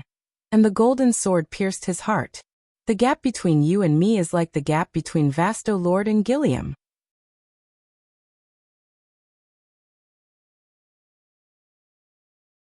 Chapter 1064. Ishin looked at the golden sword in disbelief. Because of the high temperature, he felt an unprecedented stinging pain. His face suddenly became pale and extremely haggard. How is this possible? Did he come from the sky? Ishin was shocked. He couldn't figure out where Dustless came from. He looked around but couldn't find any trace. As expected of the captain, you are really talented. But unfortunately, you are my enemy, and you heard something you shouldn't have heard. Don't think that you will be safe. You will have to pay the price. Dustless chuckled. He jumped out using the heavenly hand, so Ishin couldn't understand it. Whoosh! A cold light swept across, piercing Dustless's eyes. He looked up and saw Ishin waving his Zanpakuto at Dustless in a very tricky way. Funny. Seeing this, Dustless didn't dodge. He raised his thin right arm and grabbed it. It seemed that he wanted to catch Ishin's attack with his bare hands. You are courting death. Seeing how arrogant Wuchen was, Ishin's murderous aura surged. His black pupils were filled with murderous aura, and his strength was several times stronger than before. Your hatred for me is quite deep. Dustless smiled. His right arm was still grabbing the Zanpakuto. Clang! A roar of steel resounded, and the head was not separated from the body as expected. The whole hand turned into 5 black fingers, and easily caught the incoming Zanpakuto. You caught my Zanpakuto with your bare hands. Ishin exclaimed in disbelief while enduring the pain all over his body. It was as if he was in a dream. Everything that happened in front of him was illusory. As I said before, the gap between you and me is the gap between Vasto Lord and Killian. It was just a boring one-sided crush. Do you think you can be on par with me? Don't joke around. We're not 2 or 3 years old kids. Don't have such unrealistic thoughts in the future. The chakra in his body surged, and his eyes rapidly twisted. Ripples gushed out from his purple eyes, easily forcing Ishin to retreat. Shinra Tensei. The repulsive force easily sent Shiba Ishin flying, forcing him to retreat again and again, cutting a sorry figure. So, Dustless took a step forward and appeared next to Ishin Shiba in an instant. He chased after him and attacked him. The Kusanagi sword in his hand shone brightly. Clang, clang, clang. The sparks from the clash of swords and sabers were particularly dazzling, and the frequency was extremely fast. In the blink of an eye, the two had clashed dozens of times, but the situation was almost one-sided. Ishin was forced back by Dustless, and the wounds on his body were getting more and more, and he was bleeding non-stop. Pucci. Dustless aimed his Kusanagi sword at Shiba Ishin's right shoulder. Shiba Ishin's right arm was cut open, and his right arm that was holding the Zanpakuto trembled. His Zanpakuto almost fell to the ground. Light speed kick. Taking advantage of this, a straight flash of light whizzed out. The momentum was fierce, and it was like a golden spear that was unstoppable. Ishin wanted to dodge, but at this moment, he was already covered in wounds. Although they weren't fatal, the number of wounds greatly limited his speed. He was inevitably hit by the flash of light. Boom, boom, boom. The earth trembled, and Ishin, who was covered in black smoke, was sent flying. His body was severely burned, and his face was unrecognizable. Is this the end? Glancing at Isshin, Dustless said uninterestedly. When he was about to finish him off with his zanpakuto, Isshin stood up again. Shinozaki Ichigo in the future must be inherited. Seeing this scene, Dustless was interested again. He was about to test how long Isshin could last, but his body strangely emitted a black mist. The spiritual pressure disappeared? What's going on? Dustless was surprised, and he suddenly realized that he couldn't feel Isshin's spiritual pressure. It was as if it suddenly disappeared into thin air, and he couldn't detect it at all. No wonder he woke up and was willing to come back to the shore. Dustless guessed and immediately shook his head. Isshin was a stubborn person, and it was impossible for him to give up, so there was only one possibility. He had evolved to a higher dimension than Dustless. Could it be Moonless? Although it was just Wu Chen's personal guess, he said with certainty, "That's right." So far, there were only two people who had truly released Moonless. One was Shinozaki Ichigo, and the other was his father, Isshin. Get out of the way, something is wrong with this guy. She was counting on Dustless to save her life. If Dustless died first, she would die with him. And Isshin Shiba in front of him was obviously not right. There was a mysterious black mist floating around his body, and so was his zanpakuto. Especially his deep eyes, they were dead silent, as if they could see through people's hearts, full of oppression. "This is my strongest move," Isshin said with a hoarse voice. "After using this move, I will completely lose the power of the Shinigami, and it is also my last move to end you." Hearing this, Dustless looked at Isshin sadly and said lazily, "It is indeed a very strong move, but it can only end you, it can't end me. It's also impossible, you're just asking for it, Captain." Dustless looked at Isshin calmly.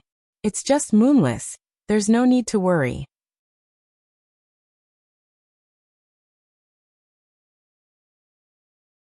Chapter 1065. Isshin Shiba's zanpakuto was nowhere to be seen. The blade in his hand was completely made up of mysterious black mist. There was no blade, no cut, and no pressure. Everything looked normal at first glance. Other than the fact that he couldn't sense Shinozaki Isshin's Ryatsu, everything else was normal. Only Dustless felt the threat of death. "Bring it on, Isshin Shiba." Dustless wasn't surprised that Isshin Shiba knew how to use Moonless. After all, he was the one who taught Shinozaki Ichigo how to use Moonless. It was only natural that Moonless would be used as well. This father and son had many similar techniques. Although the state in front of him was similar to Moonless, there was a fundamental difference. They were two different techniques, but they were similar to Shinozaki Ichigo's Moonless. Dustless cleaned the dust on his clothes and said helplessly, "So strong. My clothes are stained with so much dust." Is this guy not afraid of death? He can still remain calm in the face of such a powerful and dangerous technique. And he's even provoking that Shinigami called Isshin Shiba. He was completely different from Dustless. Shinozaki, who was watching in the dark, cursed Isshin Shiba for seeking death. Isshin Shiba didn't make any excessive moves. However, his face was covered in frost, and the invisible blade in his hand grew larger and larger. "Go to hell and repent." As soon as his voice fell, Isshin raised his black blade and swept out. A huge chop was like a hot knife through butter. The ground was easily torn apart like a piece of paper. The black light that wanted to destroy everything could condense time and space. The world was solemn, and only the crisp sound of cracking could be heard. The earth was completely destroyed by Moonless. The only thing that could be heard was the sound of destruction. I thought it would be a powerful technique. I was looking forward to it. But it's just this. Glancing at the incoming black light, Wu Chen regained his composure. He waved his big hand, and a dazzling brilliance swept out from the void behind him. A strange spiral weapon emerged from it. The moment the strange sword appeared, it emitted a demonic red light that quickly deciphered the structure of the entire world. What is that? Isshin Shiba and Makoto Kurosaki's attention was attracted by the aura of the ancient desolation era. Their expressions changed. Especially when Isshin instinctively retreated. When he regained his senses, he was shocked, and his mind was in a mess. How evil! Shinozaki Manori was also mentally prepared. Cold sweat dripped down his forehead. As far as she knew, voidness was the most evil thing in the world. However, compared to that strange spiral sword, the so-called voidness was not even worth mentioning. It's normal to feel fear. After all, this thing can sever the entire world, Dustless said softly as he gripped the Gwyli sword. With a gentle flick of his thumb, the Gwyli sword spun at high speed as if it was turning its head. A dark red hurricane of destruction swept out. The red hurricane descended upon the world. From an insignificant small tornado, it instantly expanded thousands of times. If not for Dustless deliberately suppressing it, Kongzucho would have collapsed in the blink of an eye. The red hurricane was extremely terrifying. The moment it appeared, it tore apart the void. The originally clear day dimmed, and it was as if they had arrived at the depths of the dark and cold universe. Isshin Shiba's moonless sword, which he had used all his strength to cast, was destroyed by the hurricane. The destroyed void was extremely horrifying. The ghastly cracks were enough to send chills down one's spine. Every time it was repaired, it would be shattered by the remnant energy of the good separation sword. The cycle continued until the remnant energy of the good separation sword was completely destroyed. Dustless looked at Isshin Shiba, but he was surprised to find that the kid had disappeared. ***, I was careless. Dustless suddenly slapped his head and cursed. That kid is really smart. He's as cunning as a rabbit. Kurosaki did not know whether to laugh or cry. He looked deeply at Dustless and said bluntly, "You can't even lie to a 3-year-old child. You must have let him go on purpose. You're helping your enemy." Dustless did not deny it. He admitted, "So what if I help my enemy? If he really has the ability to kill me in the future, I will thank God." Dustless touched the Hogyoku on his chest and looked helpless. If it was in the past, he would definitely kill the dangerous enemy in advance. However, the evolution of the Hogyoku was too strange. Dustless had to be afraid of death in order to evolve to a higher realm. What kind of person could make Dustless feel afraid? Of course, it was someone stronger than him. It would be best if Isshin Shiba could surpass Dustless's level in the future. Let's go. It's time to experiment on you. The sky was dark. In a foreign world, there was no end to it.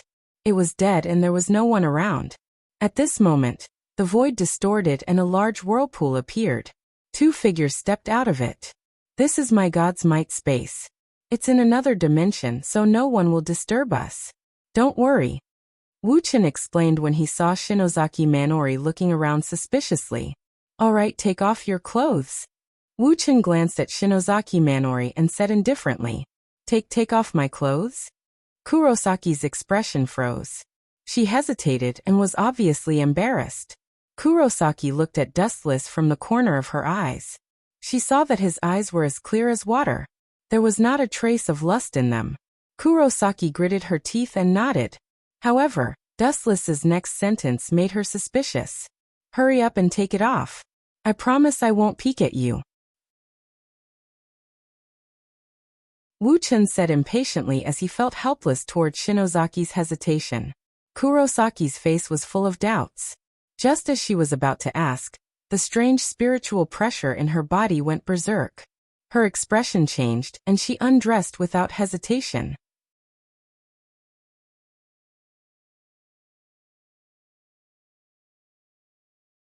Chapter 1066.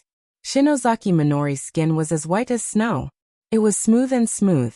It was as if there were no impurities in it. Shinozaki Makoto's figure was also extremely hot. She had a voluptuous figure with a curvy front and back. She had a lot of curves in the right places, and a lot of curves in the right places. However, Dustless did not have the time to appreciate such a soul-stirring scene. It's a miracle that you can still retain your consciousness even with this thing. I give you full marks for your desire for life. There was a hole in Shinozaki Makoto's chest. It was slightly smaller than a fist, and it penetrated her entire body. Shinozaki Makoto's sweat dripped down like raindrops. "You still have time to be sarcastic. Heal me. I can't hold on for long." Shinozaki Makoto reminded when she saw that Dustless was not doing anything. "Don't worry, I won't let you die so quickly. There are some things that I need to promise you."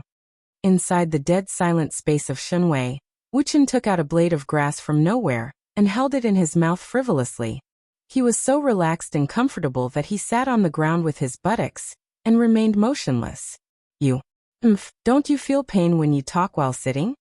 Shinozaki Makoto was furious and glared at Dustless. She could feel that something was wrong in her body.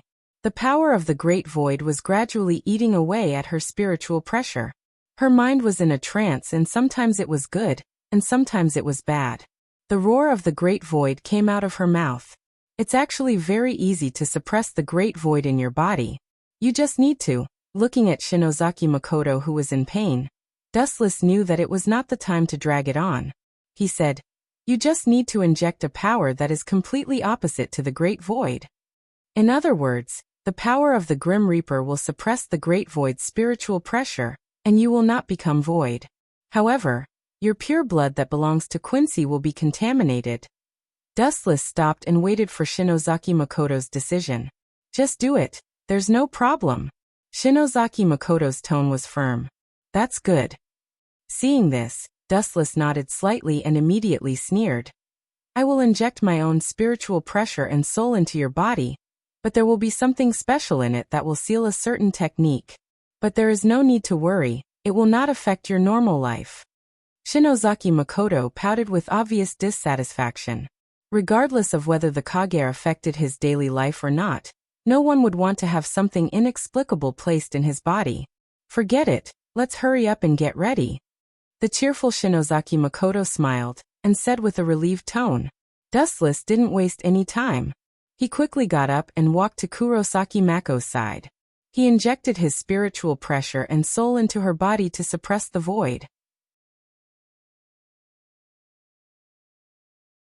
With Dustless's help, Shinozaki Jindo was safe and sound in the end, and he successfully implanted the transcription seal in Shinozaki Jindo's body. With Dustless's current strength, he could place the transcription seal into anyone's body at will, but its power would be greatly reduced. Therefore, he placed it into the soul and spiritual pressure that he had implanted in Shinozaki Mako. Once Yawatch used the saint ability to forcibly extract Shinozaki Jindo's power, it meant that Dustless's power would be devoured by Yawatch. The Amaterasu sealed in the transcription seal would burn. Amaterasu was the most effective against a person's soul. Time passed, and 3 days passed in the blink of an eye. Shinozaki Jindo left safely, and Dustless naturally returned to Soul Society. Soul Society held the same captain's meeting as usual. Is this true? Inside a team house, Yamamoto frowned as he listened to Dustless's report. Yes, head captain. Dustless's expression was serious as he answered. The situation had been exaggerated by him, and the gist of it was that Shiba Ishin was severely injured and was unfortunately killed by Void White. As for Wu Chen, he went through untold hardships to kill White Void and take revenge for Shiba Ishin. Allah! Captain Dustless's captain on a mission is always in trouble. Ikamaru-jin chuckled, and his tone was obviously criticizing. That's why, Captain Ikamaru-jin, don't ever meet me. Otherwise, the next unlucky one may be you. Dustless naturally didn't want to be outdone, and immediately retorted. It's considered a perfect mission, but it's a pity that we lost Captain Shiba. Head Captain Yamamoto was so upset that he wanted to vomit blood. In Soul Society, there were always captains who were killed or died from other unnatural causes. Not bringing back that void is a serious crime, Mayuri said unhappily. His 12th Division put in a lot of effort to capture Void White, but in the end, they didn't even get a single strand of hair. Losing the wife and losing the soldiers. The collection of souls is almost done, and the other Hogyoku is almost complete. It won't be long before we start. Aizen sneered as he glanced at Dustless. Aizen Sosuke had an unforgettable hatred for Dustless. Ever since Dustless appeared, Aizen Sosuke felt like there was a giant wall in front of him, making him extremely difficult to deal with. Once there was a suitable opportunity, Aizen would never let Dustless go. When the new Hogyoku is completed, it's time for you to die. Aizen closed his eyes and began to think of a plan to use Kyoka Suigetsu to deal with Dustless, through Central 46 to deal with Dustless. He knew that Urahara Kasuke's half Hogyoku was still in Dustless's hands, and it was impossible for him to hand it over. He could only order the entire Soul Society to deal with Dustless.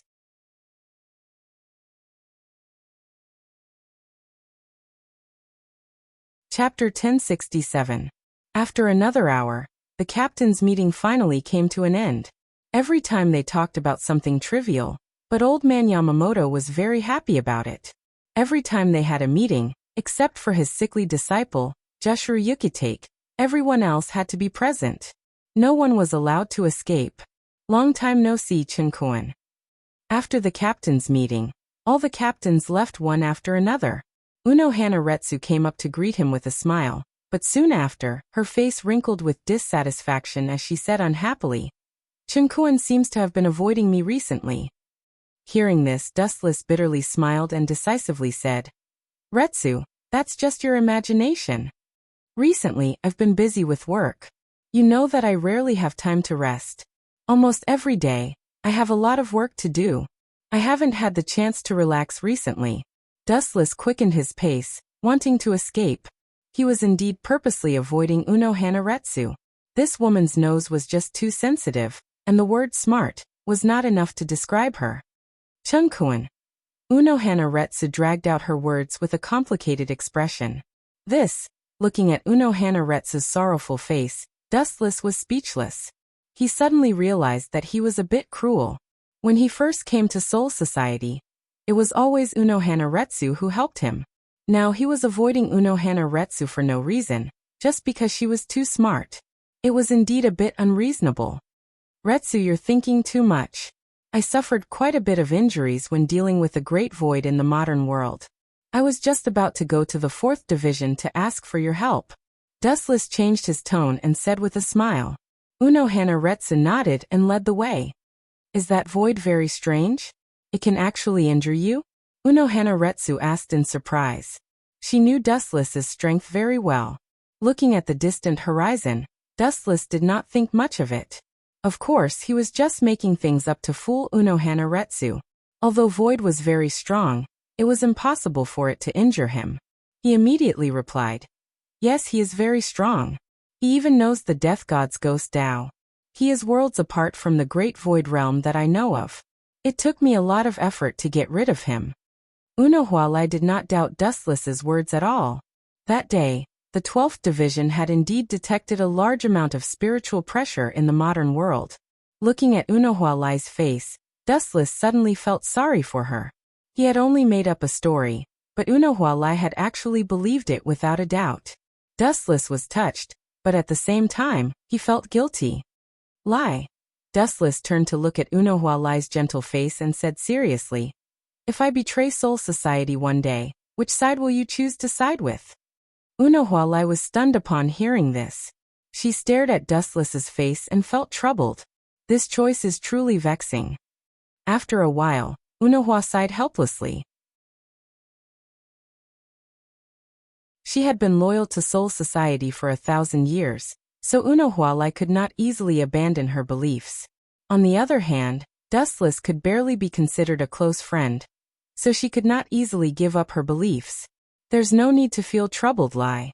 Seeing this, Dustless was somewhat disappointed. This was within his expectations. After all, he had only known Unohana for a little more than a year. 1,000 years versus a short 1 year. It was clear which was more important. "If you betray Soul Society, I will definitely side with you and destroy Soul Society." After a while, Dustless suddenly said. His eyes were filled with determination, and his clear eyes were as firm as a boulder. In Dustless's heart, Soul Society and Unohana's feelings were not proportional. If he had to choose between the two, he would definitely side with Unohana without hesitation. Unohana's heart that had been sealed for 1,000 years loosened, and a warm current flowed through her heart. After 1,000 years, she who had observed people to the smallest detail, could naturally tell that Dustless's words were from the bottom of his heart. His sincerity was without any pretense. "No matter how young you are, you're still an adult. If the head captain hears this, he'll make a big fuss." Unohana did not know whether to laugh or cry, but she was very touched. "Oh right, Chunjun, the 4th Division has a lot of injured people from a few days ago. They're still waiting for me to take care of them. I'll take my leave first. Dustless nodded and said, "Do as you wish." As expected, she still can't let go of Soul Society. Looking at Unohualai's disappearing figure with a complicated expression, Dustless felt a sense of loss. At the same time, he laughed at himself. According to his previous temperament, he would not hesitate to ruthlessly destroy such an untactful woman. However, for some reason he did not have such extreme emotions when facing Unohualai. He only wanted to respect her choice and did not have any other thoughts. The sky gradually darkened. At night, the sky was filled with stars. The moonlight was like a plate, and the starlight that filled the sky was extremely beautiful. "Captain, I have something to do. I need to take leave." Matsumoto Runju had an "I'm very busy" expression, as if something big had really happened. However, Dustless ignored her.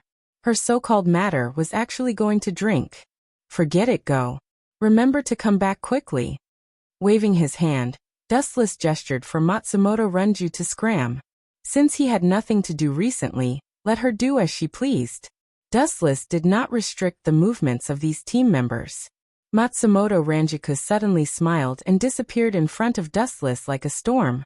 "This is unfinished work." Looking at the documents on the table in front of him, Dustless muttered to himself. Out of boredom, he picked up the documents and carefully read them. After a while, his expression became incomparably serious. "Strange, this can't be an accident. There must be a problem," Dustless said sternly after reading a few times and confirming that his eyes were not blurred.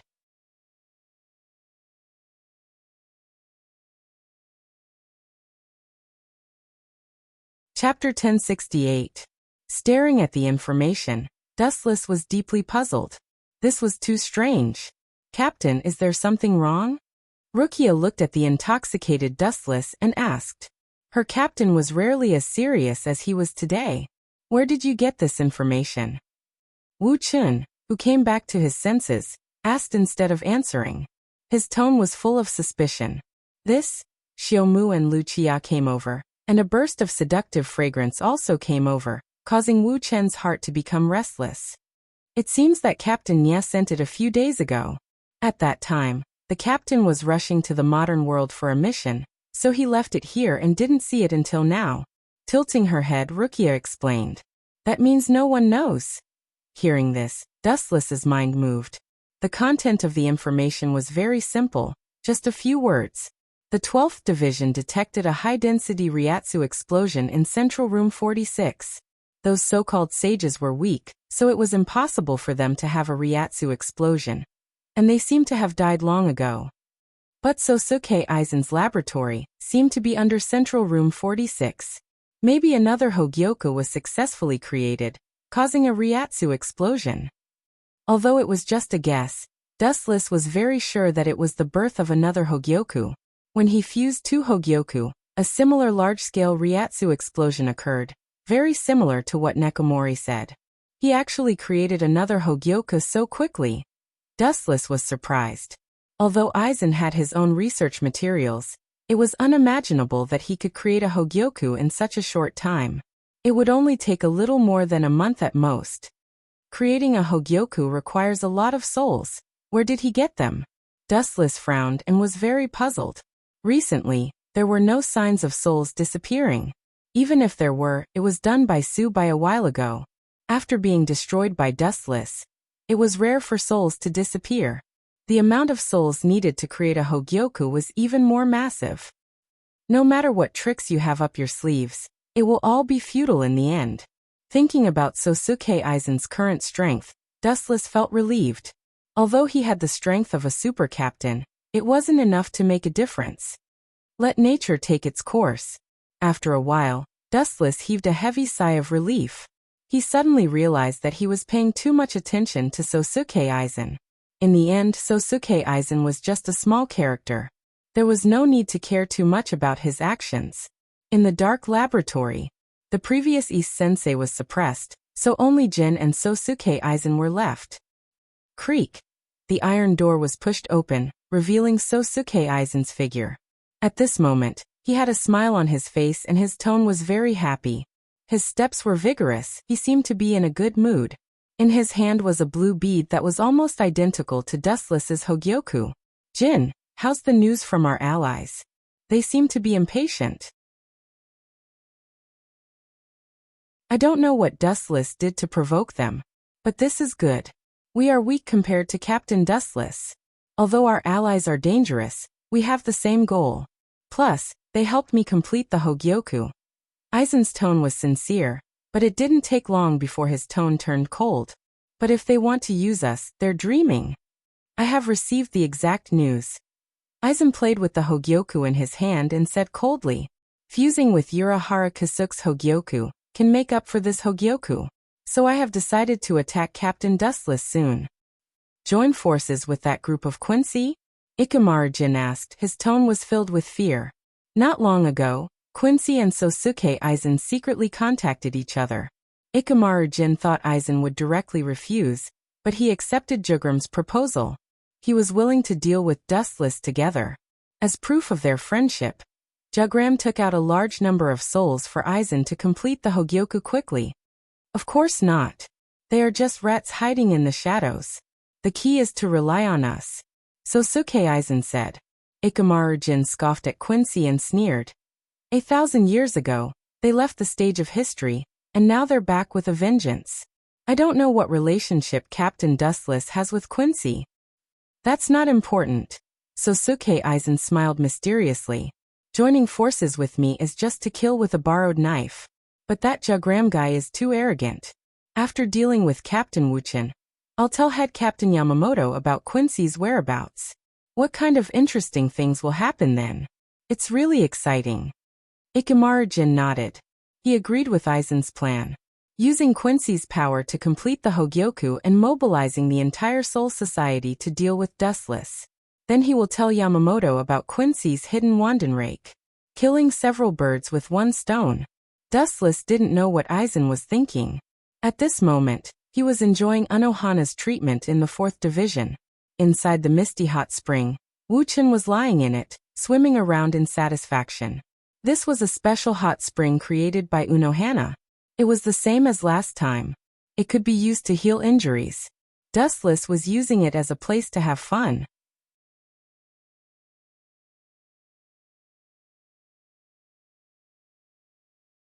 Chapter 1069. Only Dustless and Unohana were in the sealed room. With the experience of the hot spring last time, Dustless was much calmer this time. He even ignored Unohana and swam around like a child. Chunjun's body's recovery is really amazing. Looking closely at Dustless's smooth skin, it was white and tender, without any blemishes. It was so smooth that even Unohana found it dazzling when she looked at it through the reflection of the light. Unohana could not help but feel incredulous. She subconsciously touched her own skin, and felt a sense of defeat. She was shocked to find that her skin was not as good as Dustless. Half an hour ago, she had bandaged Dustless's skin and it was as smooth as white jade. This brat. Unohana shook her head and felt conflicted. She never thought that she would lose to someone because of this, especially when the opponent was a man. Chunjun, aren't you worried? Seeing Dustless enjoying himself like a little fish, Unohana cautiously reminded him. Even if the sky falls, the captain will hold it up. There is no need for people like us to worry. Dustless swam around Unohana. The two of them only covered each other's private parts. He handed a towel to Unohana and suddenly stopped in front of her. You really know how to enjoy yourself. Unohana looked at Dustless, not knowing whether to laugh or cry. She took the towel and began to gently wipe Dustless's back like last time. This feels so good. Swaying his body, Dustless was so happy that he almost fell into Unohana's arms. Dustless believed that he was the first person in Soul Society who could make Unohana take the initiative to wipe his back. Chunjun. After a while, Unohana whispered into Dustless's ears.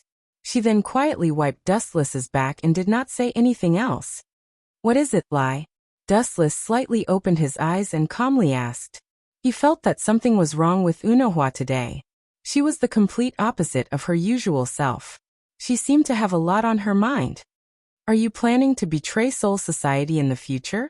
Anohua's words caused Wu Chen's eyes to instantly open. Blood vessels appeared in his eyes. He abruptly turned his head and stared at her extremely complicated face. Wu Chen's expression quickly changed, and his emotions became very varied. If it was someone else who asked him this question, his throat would have been slit. Lie, do you want to hear me tell you the truth or a lie? His pupils emitted a cold light. Wu Chen felt that some things had to be made clear. It was not a good idea to drag it on. Of course, the truth. Unohualai said, rolled her eyes. No one wanted to hear lies. Wu Chen nodded and immediately said bluntly, I did intend to betray Soul Society and even wanted to destroy it. The system of this world is too rotten. Of course, I also have my own selfish desire, to devour the Spirit King. Are you crazy? Unohualai's eyes widened. For the first time, she felt that the usually wise Dustless had lost his mind. Crazy? You're right to think so. In your eyes, Spirit King is a living person with flesh and blood. How can you devour it? In reality, that is not the case. Dustless walked behind Unohualai with a smile, and began to rub her back. His technique was very experienced. Occasionally he would deliberately take advantage of her. Perhaps because Dustless's words were too shocking, the absent-minded Unohualai did not notice. The essence of the Spirit King's existence is to stabilize the three realms, which is the stability of the main realm, Hueco Mundo, and Soul Society's souls entering and leaving. As for the person who created the Spirit King, it was actually Soul Society. The so-called Spirit King was created by Soul Society. Without hiding anything, Chen said something shocking. We, a group of death gods, are willing to obey a created lie. Lie? Don't you think it's very funny? Maybe you don't know, but 1,000 years ago, that Yaowachi you fought was very likely a part of Spirit King's body. Who told you all this? It's very likely that someone made it up to deceive you. Unohualai took a deep breath and questioned. Hearing this, Dustless slightly raised his eyebrows. Then he whispered into Unohualai's ear. Extracting other people's memories is one of my abilities. I once extracted the memories of Yaowachi's subordinates. I can guarantee that all of this is real. Dustless said half-heartedly. He could not say that he had transmigrated. Unohualai stared at Dustless's face. After a while, she suddenly sighed. You should understand. I know that you're the first Sword 8. I also know that you've followed Yamamoto for 1,000 years. I also know that you have a deep relationship with Squad Zero. However, telling you all of this, Lai, you should understand what I mean. Unohualai bitterly smiled. She naturally understood what Dustless meant. In reality, he was forcing her to make a choice. She could either side with Dustless or fight with Dustless right now. I'll tell you all of this, as well as my plan. I just want to say that I'm sincere towards you. I don't have any other motives. Wu Chen said indifferently. He then tried to pull Unohua into his arms. At first, she reacted violently, but in the end, she seemed to have given up and let him do as he pleased. She even leaned on Wu Chen's shoulder tiredly with a worried expression. There's a chance. Dustless chuckled inwardly. Forcing the other party to compromise was the same as undressing Jun Quan. Although they were both pleasurable, being able to charm the other party was clearly more challenging, and gave him a greater sense of accomplishment. This would save the girls in the system from calling Dustless an unreasonable bandit every day.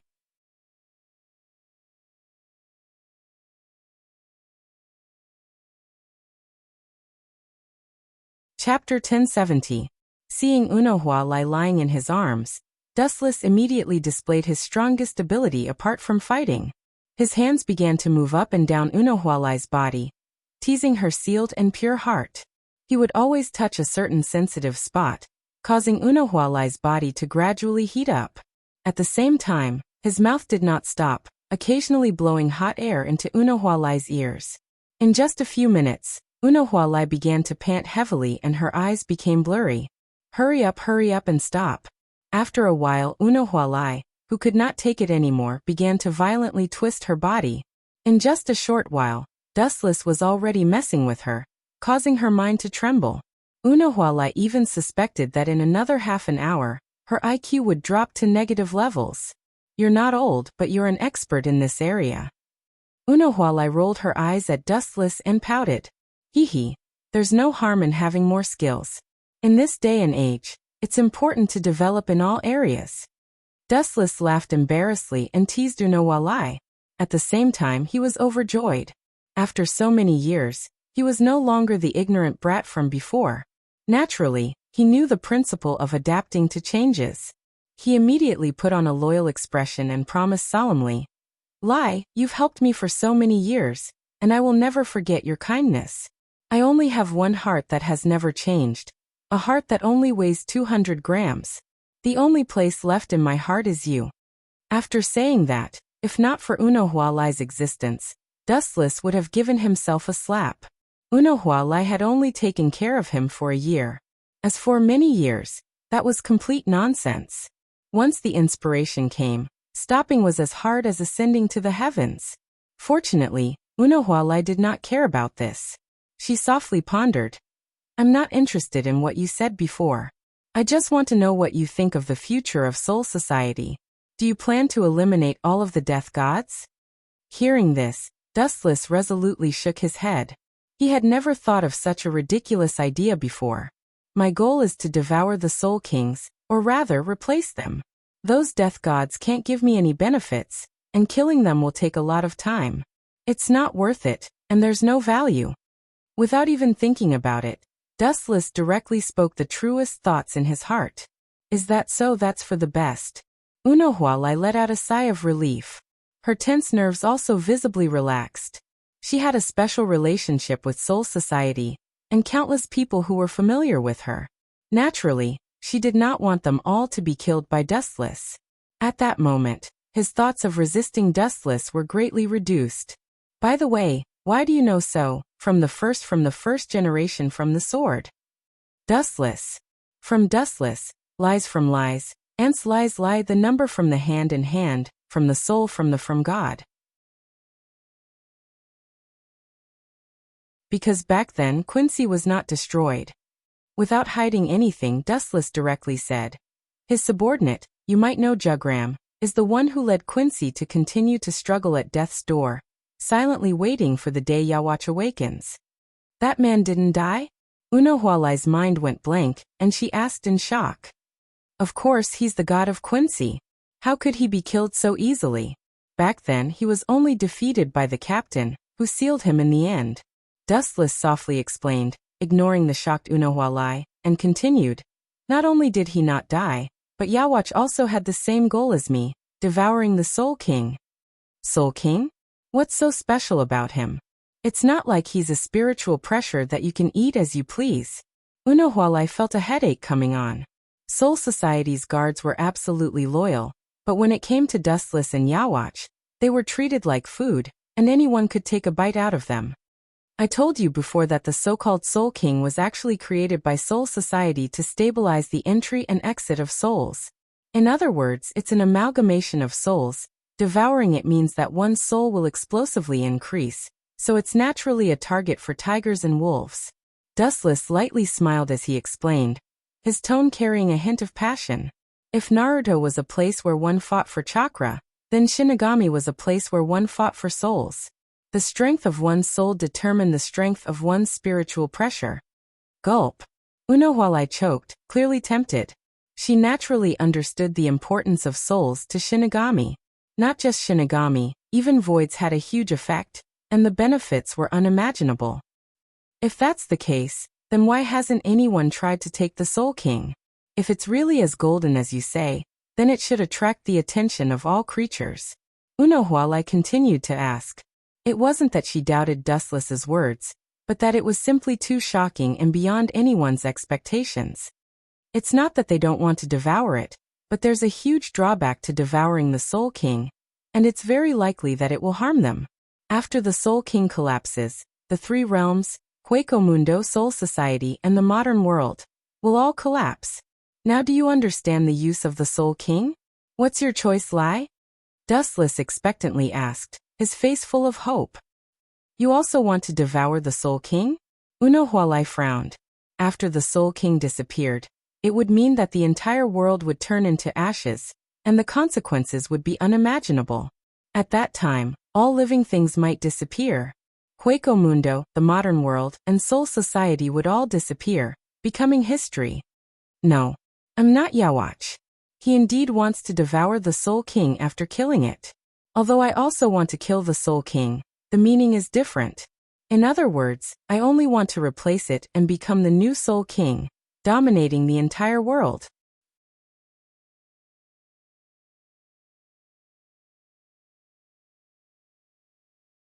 Chapter 1071.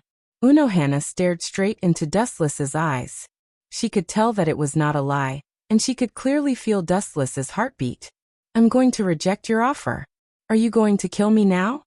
Unohana changed the topic and spoke in a different tone. Silence me. Dustless shook his head resolutely. Even if Unohana went to the head captain, he would not be afraid. That's not important. Even if head captain Yamamoto knew that I would betray him, he would not be able to stop me. The decision has always been in my hands. Soul Society has no right to choose. Wu Chun spoke frankly and confidently, filled with deep confidence. Moreover, Ray, you seem to have forgotten something. No matter what, Soul Society is the unlucky one. Even if I let them go, don't forget that Yawatch is still there. Eradicating all the Grim Reapers and washing away the shame of the past is his long-cherished wish. His casual words caused Unohana's heart to fall to the bottom. That's about it. Dustless's mind raced. He knew that as long as he could break Unohana's last line of defense, he would get what he wanted. He continued to pressure her. According to my observations, Wandless Empire is far stronger than the Grim Reapers. Although the Sternritter Legion only has a few dozen people, they have the strength to wipe out all the Grim Reapers. Unohana's words stirred up 1,000 ripples. After recovering from her shock, Unohana questioned, how is that possible? 1,000 years ago, Quincy's strength was only SOSO. It's impossible for him to defeat Soul Society. Seeing the disbelief on Unohana's face, Dustless chuckled and continued. Take note, when I say all the Grim Reapers, I don't just mean Soul Society, but also Squad Zero. In the end, the Sternritter Legion did defeat the Godii 13 and reached the Spirit King Palace. Even Yawatch's personal guards were wiped out. Ray, Yawatch is a threat in the future. Don't forget that there's still a vicious dog eyeing Soul Society. He's just as ambitious and dangerous as Yawatch. Dustless suddenly revealed. His tone was full of meaning, and a figure immediately appeared in Unohana's mind. You mean Sosuke Aizen? Her thoughts paused for a second as Unohana couldn't help but say. I've always felt that he was very dangerous. He always looked harmless on the surface, but he always gave me the feeling of a poppy flower. You're so smart. Dustless looked at Unohana Retsu in surprise. He had a new understanding of this woman's intelligence. She was probably the only one in the Godii 13 who could see through Sosuke Aizen. But he's very meticulous. It'll be difficult to catch him. Unohana Retsu frowned. She felt that Sosuke Aizen was a difficult opponent. That's normal. Dustless's expression didn't change. Aizen was wise and shrewd, and he had Kyoka Suigetsu to protect him from the wind and rain. The chance of catching him was close to zero. What did Soul Society do? Unohana Retsu sighed. Unohana Retsu let out a long sigh. Her voice was filled with worry as she said in annoyance. Before Yawatch was already a headache, and now there's you and Sosuke Aizen. Plus, that Yawatch that should have died is about to see the light of day again. Soul Society is truly plagued with disasters. Who knows? Dustless shrugged. Soul Society was indeed in a difficult situation. It was synonymous with tragedy. Whether it's a coincidence or fate, Soul Society is about to face a great change. Which side will you side with in the end? Then, the room became silent. Dustless waited for Unohana Retsu's decision. She was smart and knew what to choose. Unohana Retsu rolled her eyes at Dustless and said helplessly, if it's really like what you said, I have no choice. Looking at Dustless, Unohana Retsu didn't need to say anything. Hearing this, Dustless's lips curled into a smile. He hugged Unohana Retsu and was about to do the most primitive thing when an untimely voice sounded. I only agreed to help you, But I never said I'd give myself to you. Unohana couldn't help but laugh at Dustless's anxiousness. What does that have to do with anything? Since we're already honest with each other, why don't we take it a step further? We're in the same boat anyway. Dustless directly pulled off the towel on his body, revealing his strong body. No. Unohana refused again. Although her voice was as soft and pleasant as before, Dustless could hear the meaning behind it. You dare to talk to me like this? Do you believe that I'll directly forget it? Unohana poured a bucket of cold water on his head. Dustless was inwardly annoyed. Just as he was about to forcefully take Unohana hand, he saw the sadness in her eyes, and the flames in his heart disappeared. There's still a long way to go. Now is not the time. After saying this, Dustless quietly hugged Unohana, feeling the warmth of each other's bodies. Perhaps it was because he was too tired recently, but a drowsy feeling spread throughout his body. Dustless was about to fall asleep when a soft, jade-like hand suddenly grabbed his most important part. His pupils instantly opened and enlarged several times. Looking over, he saw that it was Unohana, who had a shy expression. I'm sorry, Chinjun. I still have some things to do right now. I'll leave them to you in the future. Seeing Dustless's gaze that could melt a person, Unohana lowered her head. The hard thing in her hand made her feel awkward. Please continue. Do whatever you want. Ignore me. After saying this, Dustless closed his eyes in satisfaction. You're tuning in to the Lee May's Sword of Destiny YouTube channel. We're so grateful for your support, and don't forget to subscribe to join us on this incredible journey through captivating stories. Your generosity through donations truly makes a world of difference, as it's the primary source of revenue that allows me to expand and enhance this channel for you. Thank you from the bottom of my heart for being a part of this adventure.